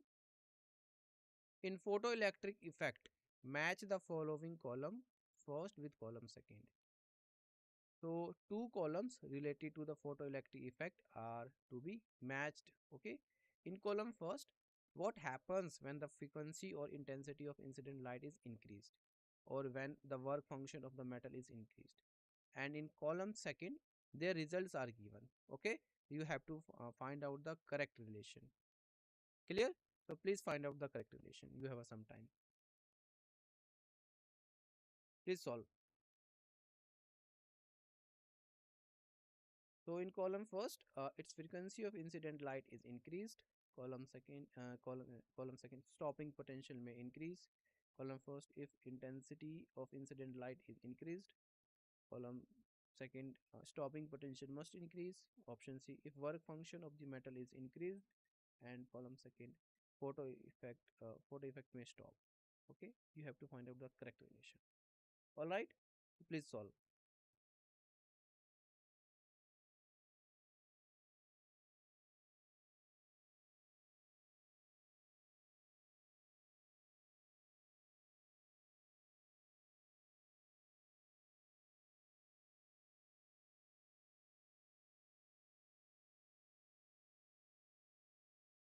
So the correct relation will be option C.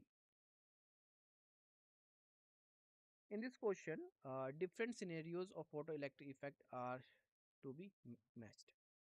In this effect, when light falls on a metal surface, the energy of its photons eject electrons.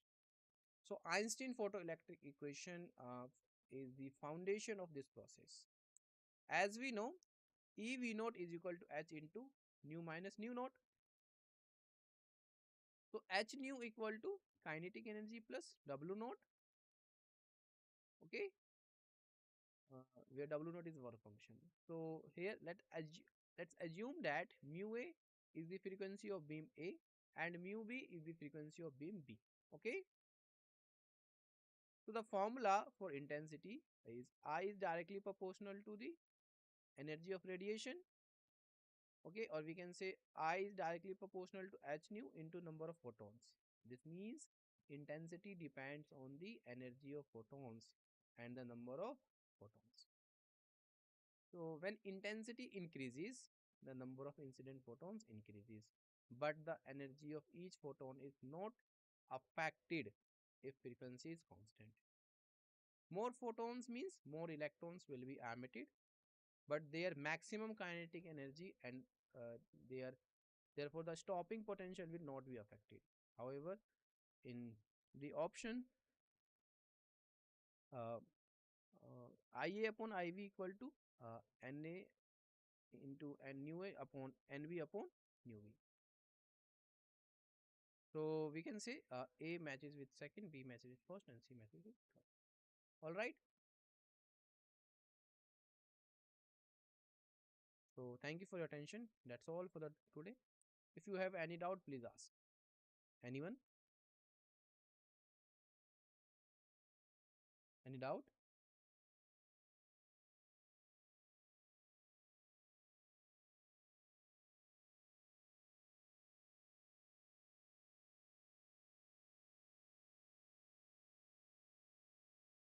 All right. Thank you for your attention. Students, in next lecture, we will discuss atoms. Okay. Thank you. Thank you for your attention.